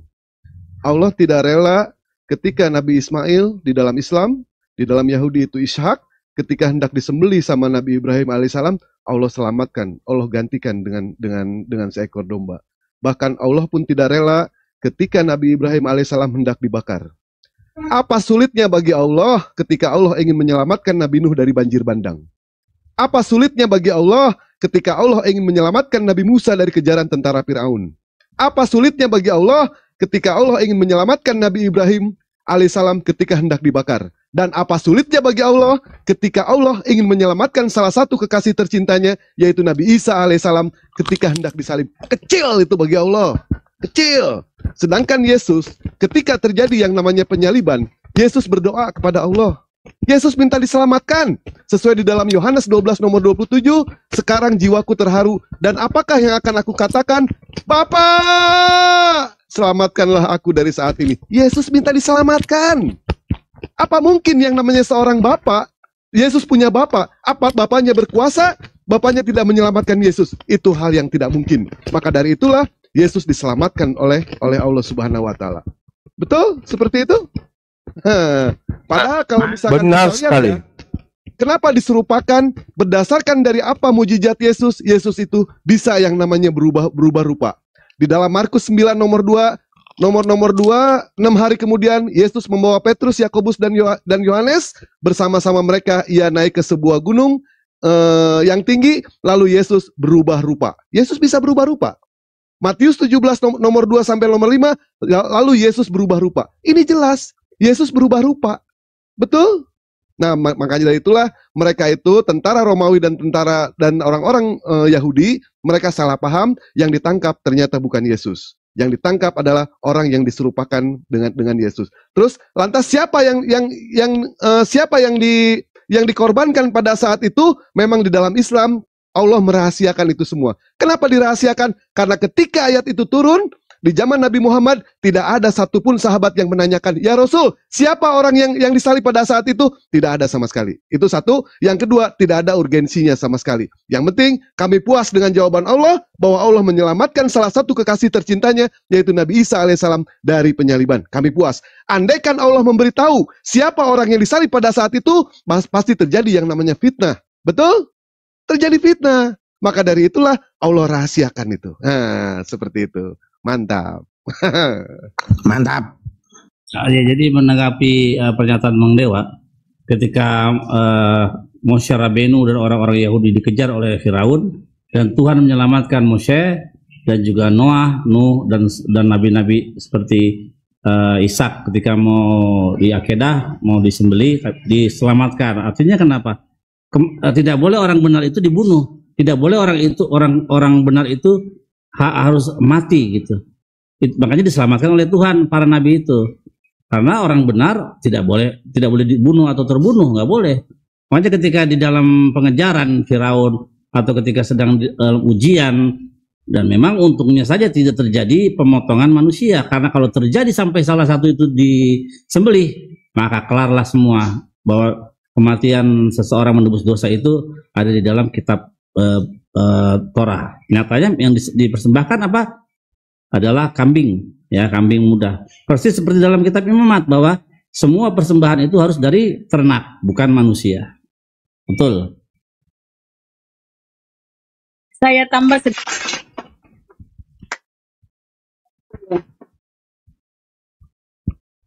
kita ke Mazmur sedikit ya. Kalau kita Mazmur 91:10, malapetaka tidak akan menimpa kamu dan tulah tidak akan mendekat kepada kemahmu, sebab malaikat-malaikatnya akan diperintahkannya kepadamu untuk menjaga engkau di segala jalanmu. Mereka akan menatang engkau di atas tangannya supaya kakimu jangan terantuk kepada batu. Ya kan? Sungguh hatinya melekat kepadaku, maka aku akan meluputkannya, aku akan membentenginya, sebab ia mengenal namaku. Bila ia berseru kepadaku, aku akan menjawab. Aku akan menyertai dia dalam kesesakan. Aku akan meluputkannya dan memuliakannya, dan panjang umur akan kukenyangkan dia, dan akan kuperlihatkan kepadanya keselamatan daripadaku. Jadi dia diselamatkan. Betul. Itu, silakan. Jadi gini ya teman-teman, orang-orang Kristen itu memaksakan bagaimana caranya supaya Yesus itu dikatakan tersalib, mati tersalib. Kalau Yesus tidak disalib, tidak ada Kristen. Karena setelah Yesus disalib dan terangkat, ya, Nabi Isa terangkat. Dan kalau Yesus kan versi mereka ke surga ya. Oke, padahal ke langit. Nah, kalau tidak ada kematian Yesus, tidak ada penyaliban Yesus, tidak ada Kristen. Muncul ini si Paulus mengajarkan kekristenan. Ya, ketika Yesus sudah terangkat. Jadi mereka berusaha dengan segala tipu daya supaya diupayakan supaya Yesus itu harus mati tersalib. Padahal salib itu ya menurut perjanjian lama dan menurut kata Paulus di Galatia 3:13, terkutuklah orang digantung pada kayu salib. Jadi kalau dia mengimani kata-kata Paulus berarti dia menuhankan Tuhan yang terkutuk. Itu resikonya ya. Lanjut saudara. Itu kan doktrin mereka mengatakan harus ada yang namanya darah. Darah itu harus ditumpahkan. Itu adalah darah Yesus, di mana Yesus dianggap itu adalah manusia suci. Andaikan darah itu harus ditumpahkan untuk menebus dosa, kenapa pada saat Yesus ditombak? Mustinya pada saat Yesus disunat. Betul nggak Bang Juma? Pada saat Yesus disunat, darahnya kan tertumpah itu. Mungkin darah kotor kali itu ya. Silakan lanjut. Jadi masalah penyaliban itu sensitif ya buat mereka, karena itu landasan imannya. Tanpa penyaliban tidak ada Kristen, saudara-saudara. Ya, lambang iman mereka itu salib. Padahal itu lambang kutukan. Lambang kutukan itu. Oh, tengok di perjanjian lama itu ya, orang tergantung di kayu salib itu terkutuk. Makanya Yesus segera diturunkan sebelum masuk Paskah, karena dia itu terkutuk. Dan dilengkapi dengan kata-kata Paulus tadi, Galatia 3:13, terkutuklah orang digantung pada kayu salib. Jadi mereka itu teman-teman, kalau dia mengimani Paulus sebagai rasulnya yang suka lelah, berarti dia menuhankan Tuhan yang terkutuk. Miris ya, miris sekali. Lanjut. Bilang itu terkutuk. Saya mendengar beberapa narasi bahwa terkutuk itu orang yang tergantung di kayu salib. Jadi ketika ada narasi itu, saya jadi teringat dengan nenek moyangnya Yesus di dalam silsilah Matius, yaitu Jekonia. Jekonia itu adalah raja yang dikutuk. Nah, jadi benarlah apa yang diambil oleh garis silsilah Matius, bahwa dia diambil dari keturunan yang terkutuk. Jekonia terkutuk. Makanya kalau Yesus itu mau diambil jadi garis keturunan Jekonia, artinya dia keturunan yang terkutuk. Makanya Lukas keluar dengan versi yang lain. Dia menyembunyikan nama Jekonia diganti dengan Neri, sehingga masalah terkutuknya ini hilang, digantikan dengan nama Neri yang tidak tahu dari mana asalnya. Begitu. Jadi solusinya begitu, Lukas menghilangkan nama Jekonia karena Lukas tahu Jekonia ini terkutuk, sehingga mempermalukan sebagai silsilah dari keturunan Yesus sebagai raja Israel gitu. Begitu caranya. Oh, akal-akalan ya Bang Billy ya, mereka akal-akalan. Ya Allah. Iya. Pengganti daripada Jekonia yang adalah terkutuk, dia benar-benar terkutuk oleh Nabi Yeremia, dikutuk dia. Nah, untuk keluar dari masalah garis keturunan terkutuk, ya, Lukas mengeluarkan dia Jekonia diganti dengan nama Neri. Kita nggak tahu tuh Neri itu siapa. Pokoknya udah nggak ada lagi garis keturunan terkutuk gitu. Mantap Bang Billy. Ya silakan ya. Oke, sambil nunggu Bang Juma yang lagi sholat, saya promo dulu bagi teman-teman. Jangan lupa ya, kita ada menjual merchandise para pendebat, ya terutama Bang Zuma. Jadi bagi fans Bang Zuma atau yang mengatakan saya ngefans sama Bang Zuma, ya kita ada menjual merchandise. Contohnya seperti ini. Ini lagi mau dikirim. Ini 2 baju maksudnya, ya, bukan ini. Terus ada yang ini hoodie alias. Terus kita juga ada beberapa ya bagi teman-teman, jangan lupa dibeli. Yang Kores yang nggak ada karena Kores punya kurang laku teman-teman. Jangan ditanya kenapa kurang laku ya, karena memang tidak laku dia. Terus gambarnya di handphone yang lagi rusak ya, ini saya mau jemput handphone saya yang lagi rusak. Jadi bagi teman-teman yang mau beli silakan dicek di link bio saya. Kita punya beberapa gambar ya. Jadi bukan hanya ini tapi ada beberapa gambar. Tetapi lagi nggak bisa diperlihatkan karena handphonenya tewas ya, mati syahid kemarin waktu ngerekam yang acara hari Jumat. Contohnya seperti ini nih, yang kalau yang ini ada. Sudah menyadari dirinya Tuhan, silakan pakai data begitu. Kaburkan dia kalau begini. Silakan Aris, dijawab Aris. Anis Rato dijawab. Keluar aja komanya nggak fair. Ya kalau diatur silakan dijawab pakai data. Saya ulang pertanyaannya. Dengar dulu. Itu ada Bang. Saya ulang pertanyaannya dulu ya. Saya ulang pertanyaannya.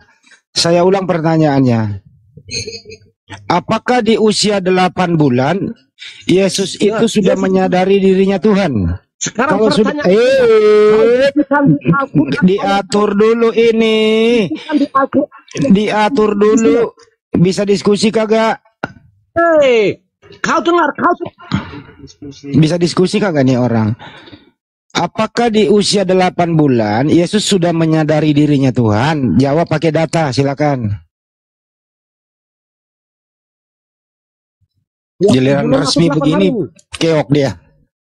8 hari nggak Pak? 8 hari. 8 hari. Tempatan dengan disunat ya. Pertanyaan Anda 8 bulan atau 8 hari ini? 8 hari.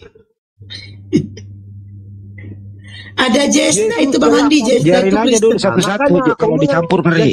Biar keok dulu satu ini, biar keok dulu ini satu.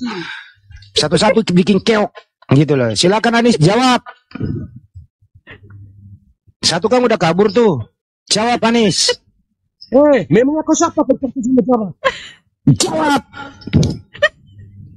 Apakah di 8 bulan itu, 8 hari itu, apakah di umur 8 hari Yesus sudah menyadari dirinya Tuhan? Jawab. Bingung kan? Kabur. Gugur 2. Ganti yang lain pemain. Silakan yang lain. Gugur 2. Satu kabur, satu mendengkem di sini. Satu lagi siapa namanya? Jess, silakan Jess. Harus tegas kalau hadapi orang kayak gini semua nih. Silakan Jess. Nah, nggak ada yang mau jawab kan Ustaz? Pertanyaan sulit. Silakan Pak Ustaz. Kembali ke Ustaz Alif. Yang lain diam. Silakan Ustaz. Ya, baik. Terima kasih Pak Moderator. Makanya ketika mempermasalahkan Rasulullah di usia menjadi Rasul, tidak ada yang salah. Karena disitulah waktu yang tepat Rasulullah untuk mendakwahkan ajaran Islam kepada kaumnya waktu itu di sana. Tidak ada masalah. Mau dilihat apa? Ajarannya. Mari kita lihat. Ajarannya mengajak kepada kebenaran. Memberantas berhala. Tidak boleh ada berhala lagi yang disembah gitu. Karena sebelumnya banyak penyembah berhala. Kalau tadi malah dijelaskan, Yesus diyakini sebagai Tuhan, ada orang Majus datang dan menyembah dia. Lucu, orang Majus itu penyembah apa bro? Orang Majus kan penyembah api, berhala jadinya, pagan. Anda jadi patokan sebagai Yesus sebagai Tuhan. Artinya standarnya memang Yesus berarti sebagai pagan kalau gitu. Berhala yang dituhankan. Ngambil dalil kok dari orang salah tadi, lucu. Ah, silakan. Apalagi usia 8 hari nggak bisa dijawab. Kalau dijawab Tuhan, masa Tuhan nggak bisa ngapa-ngapain? Potong kulup aja sama orang lain. Lanjut. Tadi tidak menjawab pertanyaan. Anda diam dulu. Tugas Anda adalah silakan berbicara kalau bisa menjawab. Kalau nggak bisa menjawab, Anda diam aja dulu. Pertanyaannya adalah dengerin pertanyaannya. Dengerin pertanyaannya. Dengerin. Apakah di usia 8 hari Yesus itu sudah menyadari dirinya Tuhan? Pakai data, silakan. Itu pertanyaan yang tidak relevan. Itu yang pertanyaan bodoh. Oh, pertanyaan bodoh. Kalau begitu diganti pertanyaannya. Di usia berapa Yesus dia menyadari dirinya Tuhan? Di usia berapa? Sebelum dia ada di dunia. Sebelum Abraham jadi, saya sudah ada. Jadi itu jawabannya. Oke, baik. Yang dikandung Maria Tuhan? Yang dikandung Maria adalah Roh Kudus. Bukan Tuhan. Kena lagi dia. Memangnya Roh Kudus itu bukan Tuhan. Jadi anaknya Maria Roh Kudus. Jadi anaknya Maria Roh Kudus. Hei, anaknya Maria Roh Kudus atau orang? Kena dia. Menjawab pertanyaan teman saya. Hei, anaknya Maria itu orang atau Roh Kudus? Dengar, pertanyaan teman saya tadi belum bicara Ustadz. Hei, anaknya Maria itu Roh Kudus atau orang? Jawab. Biar kau tahu. Kau mengerti apa tentang Maria? Ustaz Ali gimana ini? Anaknya Maria Roh Kudus? Ya, kan roh juga dong, nggak ada dagingnya. anaknya Maria Roh Kudus ya. Yang ditete oleh Maria itu Roh Kudus. Ya. Anak ini berisik nih siapa nih? Maria adalah seorang gadis pilihan Tuhan. Kamu nggak membahas Maria, membahas tuh berisik semua ya. Anak kita nggak ini nggak membahas Maria coy, nggak membahas Maria, membahas isi kandungannya. Isi kandungannya Maria itu apa? Roh Kudus atau orang? Jawab. Dasar ajaran Nabi buta huruf yang kayak gini nih. Ya, gimana sih ini orang marah-marah? Tidak dengar orang ngomong. Habis makan apa ya? Kesel kenondong kali ini. Ustaz belum tahu. Muhammad yang umur 40 tahun baru tahu dia Nabi. Terus yang dapat wahyu. Katanya malaikat Gabriel. Coba buktikan di Al-Quran ayat berapa. Malaikat Gabriel mengatakan kepada Muhammad bahwa akulah malaikat Gabriel. Buktikan di mana ayatnya? Ya dijawab ya. Nanti kamu nanti ditanya juga ya. Oke, Anda diam dijawab. Diam. Ya, Anda diam dulu. Mau dijawab.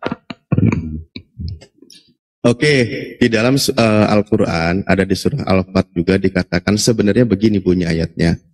Bismillahirrahmanirrahim. Huwallazi arsala rasulahu bil huda wa dinil haq liyudhhirahu 'alad dini kullih wa kafa billahi syahida. Cukuplah Allah yang menjadi saksinya bahwa Nabi Muhammad adalah seorang rasul. Cukup Allah yang menjadi saksi. Kami tidak memerlukan kesaksian siapapun yang lain. Bagaimana pembuktian sebagai utusan Tuhan? Tentu ajarannya. Karena ajaran itulah yang mengajak manusia kepada jalan yang baik. Karena sebelumnya, di zaman Nabi Muhammad SAW, banyak orang yang melakukan perilakunya seperti binatang, tetapi diberantas itu semua sehingga kembali memanusiakan manusia. Makanya dia menyempurnakan akhlak manusia. Mana ada iblis mengajarkan bahwa manusia itu agar berakhlak yang baik. Tidak ada iblis yang mengajarkan berbakti kepada orang tua, itu nggak ada. Ustadz, kalau ada yang Ustadz, gimana? Itu di Gua Hira itu surat Al-Alaq itu, apakah benar itu malaikat Jibril yang datang itu pertanyaannya? Ya betul, malaikat Jibril yang datang memang. Dijelaskan di dalam hadis Bukhari nomor 3 juga dibahas. Dijelaskan di dalam Sirah Nabawiyah Ibnu Hisam bahwa ana Jibril, aku adalah malaikat Jibril dan engkau adalah Muhammad utusan Allah. Itu dijelaskan. Kalau ayat yang mengatakan di dalam Al-Quran bahwa aku adalah malaikat Jibril yang datang kepadamu di Gua Hira, nggak ada kayak gitu. Makanya ketika minta persaksian, wa kafa billahi syahida, cukuplah Allah yang menjadi saksinya. Saya ingin tahu ada kengototan apa di kalimat ini. Oke. Dari dia gitu loh.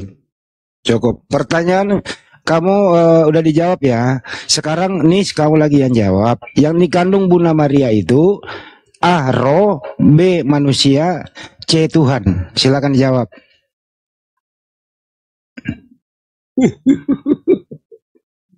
Oh, yang dikandung Bunda Maria ketawa. Dalam Al-Quran. Dijawab dulu pertanyaan. Dijawab pertanyaan. Gantian menjawab. Gantian menjawab. Belum waktunya sangga menyangga. Gantian menjawab. Yang dikandung Maria itu A. Roh Kudus, B. Manusia, C. Tuhan. Dijawab. Silakan. Ayo jawab.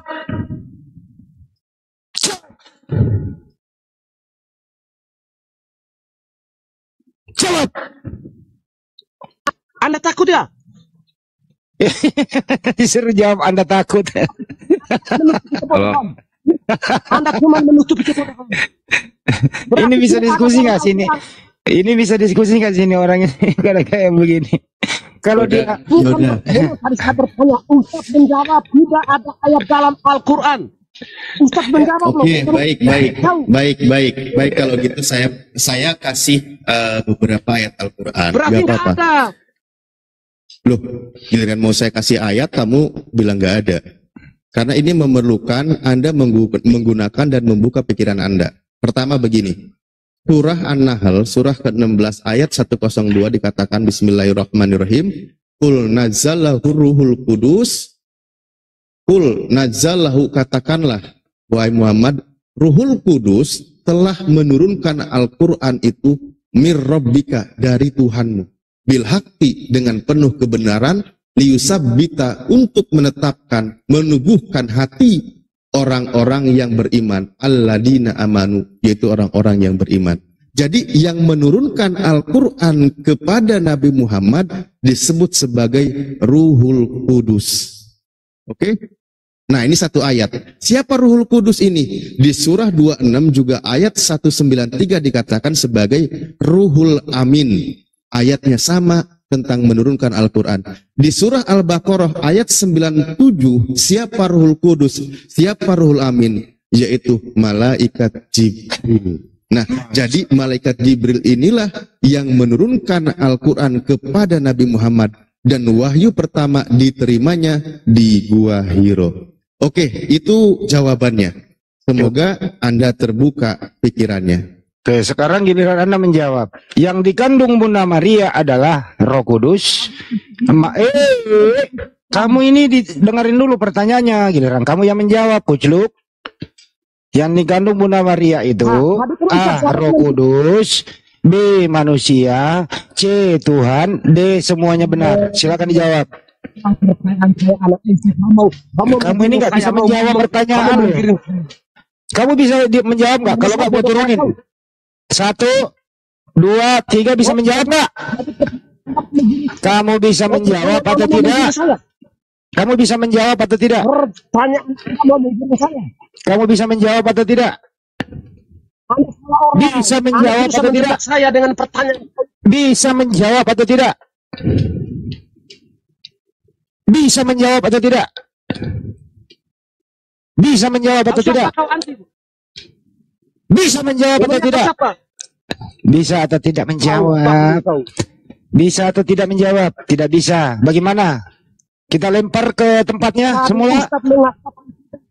Gimana? Al-Quran.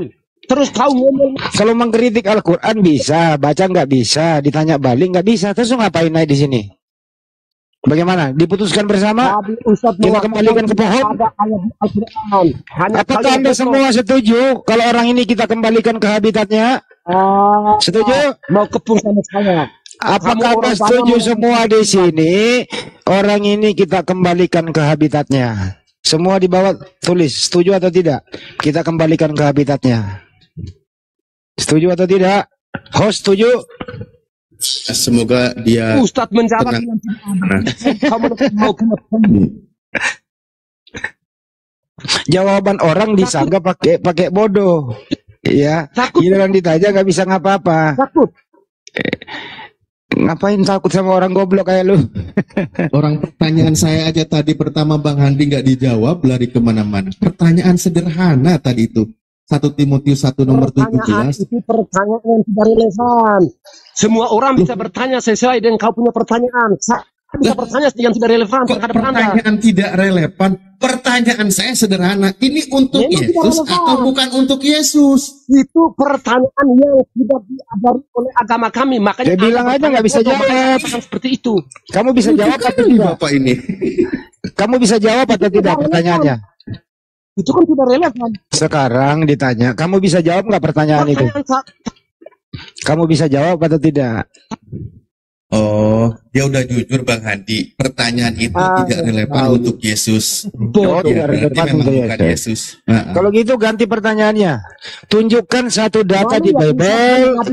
Tunjukkan satu data di Bible. Yesus itu Tuhan pencipta alam semesta.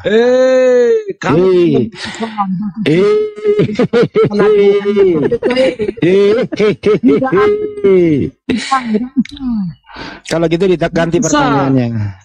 Ustadz tadi mengatakan tidak ada dalam Al-Quran. Aduh. Kamu rocos. Lagi Allah. Sudah, kita kembalikan ke pohon aja. Silakan menikmati habitat kembali di atas pohon. Semoga tenang. Ada Rizko untuk diskusi. Itu Rizko. Ya, Rizko, selamat subuh. Rizko. Assalamualaikum, Mbak. Waalaikumsalam.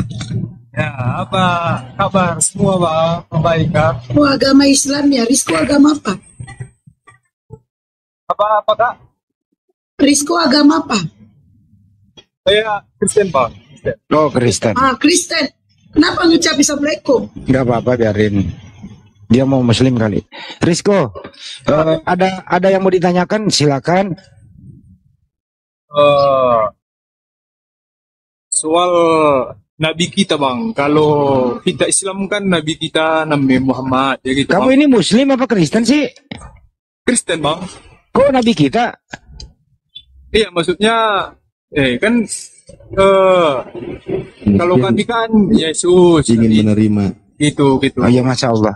Ya nggak apa-apa. Apa pertanyaannya apa bang? Pertanyaannya kan saya bingungnya di Nabi bang. Kalau kita Islam Nabinya Muhammad. Kalau kita Islam berarti kamu Islam dong? Enggak, maksudnya bang. Oh ya udah, Anda mempertanyakan Nabi Muhammad gitu ya? Enggak, maksudnya kalau kita di Islam Nabi Muhammad sebagai Nabi kita. Kalau kami di Kristen Isa atau Yesus. Enggak, kalau di Islam Nabi Muhammad. Kalau di Kristen Nabinya siapa? Yesus itu, iya Yesus bang. Oh, Yesus berarti Yesus bukan Tuhan ya?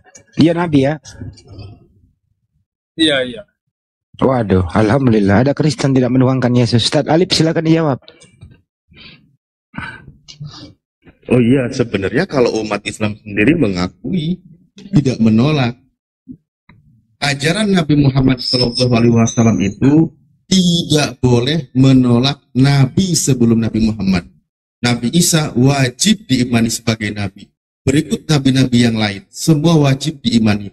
La nufarriqu baina ahadim min rusuli. Tidak ada perbedaan salah satu di antara mereka para rasul itu. Kami wajib mengimani. Kami wajib terima.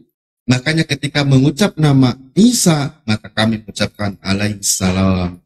Kepadanya keselamatan, kepadanya damai sejahtera gitu. Kalau Kristen, kebanyakan kan menuhankan Yesus, menghardik dan mencerca Nabi Muhammad SAW. Inilah bedanya. Maka pertanyaan sederhananya, sebenarnya siapa yang mengamalkan ajaran kasih di sini? Nah itu, Pak. Oke.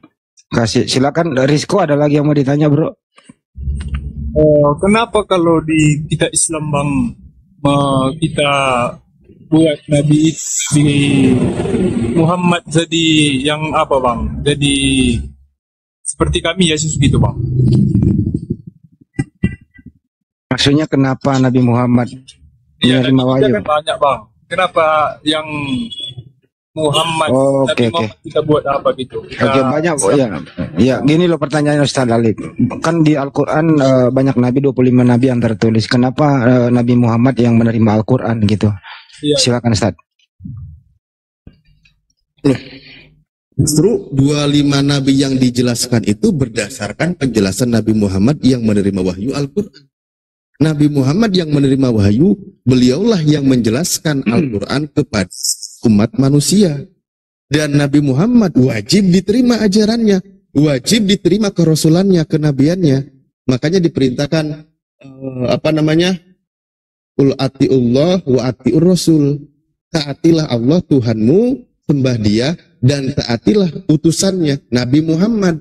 Ajarannya taati. Apa ajarannya? Menyembah satu Tuhan. Itu pertama. Kedua, apalagi ajarannya? Muliakan para nabi. Kami memuliakan para nabi. Kami tidak boleh menghinakan. Dan kami wajib menerima semua para nabi gitu. Ya, kenapa Nabi Muhammad menjelaskan yang menerima Al-Quran? Ya itu memang sudah ditetapkan oleh Tuhan. Nabi terakhir namanya adalah Ahmad atau Muhammad. Sesuai juga dengan yang dinamakan oleh Nabi sebelumnya. Masya Allah. Rizko, sebelum Anda bertanya yang ketiga, saya ingin klarifikasi lagi. Anda benar Kristen apa Muslim? Rizko, dibuka mic-nya. Iya, Kristen bang. Kalau Kristen, Yesus itu disalib atau tidak? Iya, disalib bang. Anda percaya itu ya? Iya. Kalau Kristen itu coba doa Bapa kami. Bapa kami yang di surga, dikuduskanlah namamu, datanglah kerajaanmu, jadilah kehendakmu di bumi seperti di surga. Dan berikanlah kami makan Baik, cukup percaya Anda Kristen. Silakan bertanya lagi, apa lagi? Silakan. Iya, tadi kan kata Ustaz Alif, karena Nabi Muhammad mengajarkan yang baik gitu bang. Tapi kan semua Nabi kita baik bang. Kenapa kita buat simbolnya gitu? Oh iya. Bagus pertanyaannya. Silakan. Makanya kan tadi saya sudah sampaikan, kami sudah sampaikan, bahkan bukan hanya baik, seluruh para nabi utusan Tuhan itu, mereka itu benar, sidik namanya. Mereka itu amanah, bisa dipercaya. Mereka itu tabligh, penyampai, pendakwah gitu. Mereka itu cerdas. Dan kami wajib imani dan percaya itu. Berdasarkan apa? Berdasarkan yang diajarkan oleh Nabi kami. Kenapa kami mengikuti umat Nabi Muhammad SAW? Karena kami hidup di zaman Nabi Muhammad SAW dan ajarannya berlaku untuk seluruh umat manusia. Loh, ketika kami percaya terhadap Nabi Isa alaihissalam atau Yesus, kami percaya. Kami percaya Yesus diutusnya hanya untuk Bani Israel, kami percaya. Aturannya berlaku untuk kalangan Bani Israel, kami percaya. Maka kami tidak intervensi dengan ajarannya karena berlaku untuk Bani Israel. Yang wajib kami ikuti ajaran untuk seluruh umat manusia. Makanya di dalam surah Al-Furqan dikatakan, Bismillahirrahmanirrahim, Tabarakalladzi nazzalal furqana ala abdihi liyakuna lil alamina nadiro. Maha suci Allah yang telah menurunkan Al-Quran kepada hambanya yaitu Nabi Muhammad agar dia menjadi pemberi peringatan kepada seluruh umat manusia atau seluruh alam. Begitu bang. Ya mungkin gini Pak Ustaz, apakah umat Islam itu membeda-bedakan para nabi? Itu pertanyaannya. Yaitu tadi Ayandi, makanya saya sudah sampaikan juga la nufarriqu baina ahadim mir rusuli, bahwa tidak ada yang dibeda-bedakan di antara para nabi itu. Semua sama, semua kami muliakan. Kenapa kami terfokus kepada Nabi Muhammad? Karena memang kami umatnya Nabi Muhammad. Begitu. Izin dulu Ustaz. Izin dulu Ustaz. Apa benar ini Bang coba asli atau tidak nih? Dinaikkan. Halo, Assalamualaikum. Kalau disapa menjawab, tidak menjawab, turunkan. Halo, bukan. Halo, Assalamualaikum. Ya, Assalamualaikum. Nenek mau kiper, turun kau. Nenek lu kiper. Sekarang ajak nenekmu main bola di bawah. Jangan ajak Bang Juma. Nenekmu lo ajak main bola. Atau kalau enggak fotonya Tuhanmu yang lu pakai. Atau kalau enggak fotonya nenekmu lo pakai. Kenapa fotonya Bang Juma lo pakai? Nyari koin. Ya, ntar dulu yang lain, diam dulu. Ini layar guys. Risikonya belum kelar, sabar dulu yang lain ya. Jadi saya ingatkan yang pakai foto Banyuma tadi, silakan ganti pakai fotonya nenekmu, atau fotonya orang tuamu, atau fotonya Tuhanmu, biar laku. Oke, lanjut. Silakan Rizko, ada lagi yang mau ditanya? Kristen itu ajaran Bang. Mau belajar dia nih. Silakan Pak Rizko.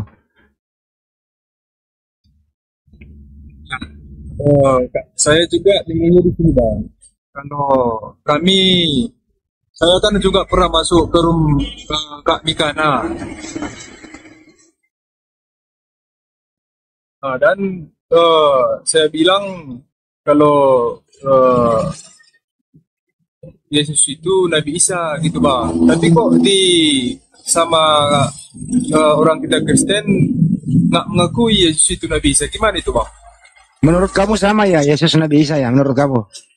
Iya, saya juga masih bimbang yang mana sebenarnya menurut saya gitu bang. Makanya saya mau sharing bang. Oke, baik, dijelaskan Ustadz Alif ya. Silakan Ustadz. Ini Yesus Yunani loh ya. Ada dua Yesus nih. Yesus Yunani apa Yesus Mesias nih? Silakan Ustadz. Bang Andi aja nggak apa-apa. Kalau poin di sini boleh.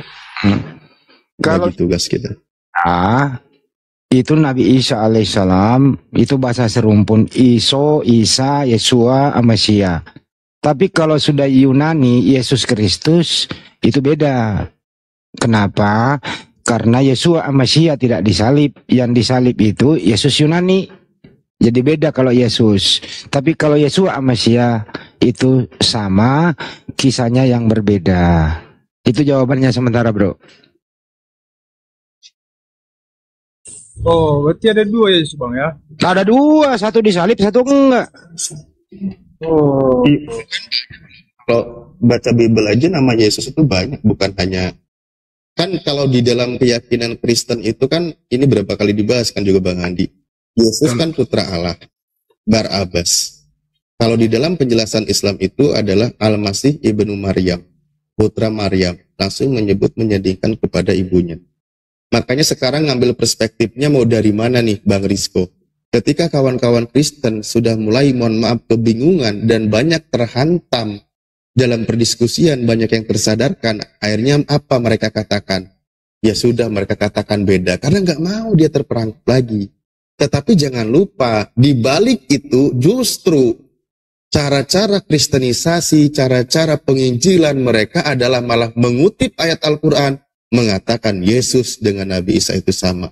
Ada gereja Al-Masih.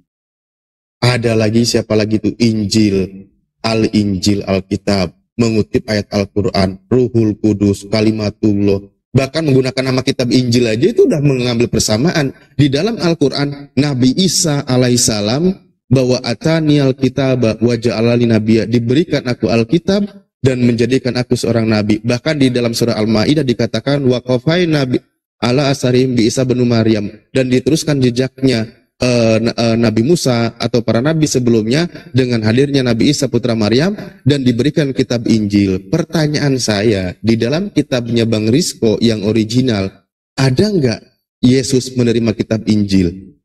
Kalau nggak ada berarti dia ngutip dari Al-Quran malah. Sedang mempersamakan tapi sudah diambil, ditarik, dibilang dibeda-bedakan.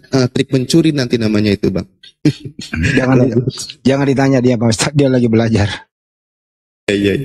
Ya, gitu de Rizko. Jadi tergantung sejernih mana akal kita untuk bisa percaya sebenarnya anaknya Bunda Maria itu siapa. Apakah benar-benar anak Bunda Maria ini disalib atau tidak? Dia orang yang soleh, menerima wahyu, penyampai wahyu. Yang disalib itu ya menurut informasi Yesus. Berbahasa Yunani kan gitu. Ini naik di mute, bantuin dong kalau bicara. Ya gitu Pak Rizko ya, silakan dipertimbangkan. Ada lagi Bang Rizko pertanyaan? Ya Bang, tadi saya ingin bertanya tuh Bang, soal Yesus yang satu lagi yang di mana ya Bang? Apa itu? Coba diulang. Lain Yesus, tadi kan Bang bilang Yesus ada dua. Oh itu. Yang disalib Yunani, yang satu lagi Bang? Ini loh ya, anaknya Bunda Maria itu ya bukan orang Yunani. Ya Yesus itu bahasa Yunani. Nama aslinya anaknya Bunda Maria Yesua Mesia atau Iso. Kalau bahasa Arabnya Isa, jadi bahasa serumpun.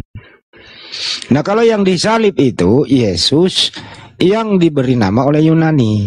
Apakah oknum yang sama? Ya beda. Begitu. Silakan Ustaz Alif ditambahkan.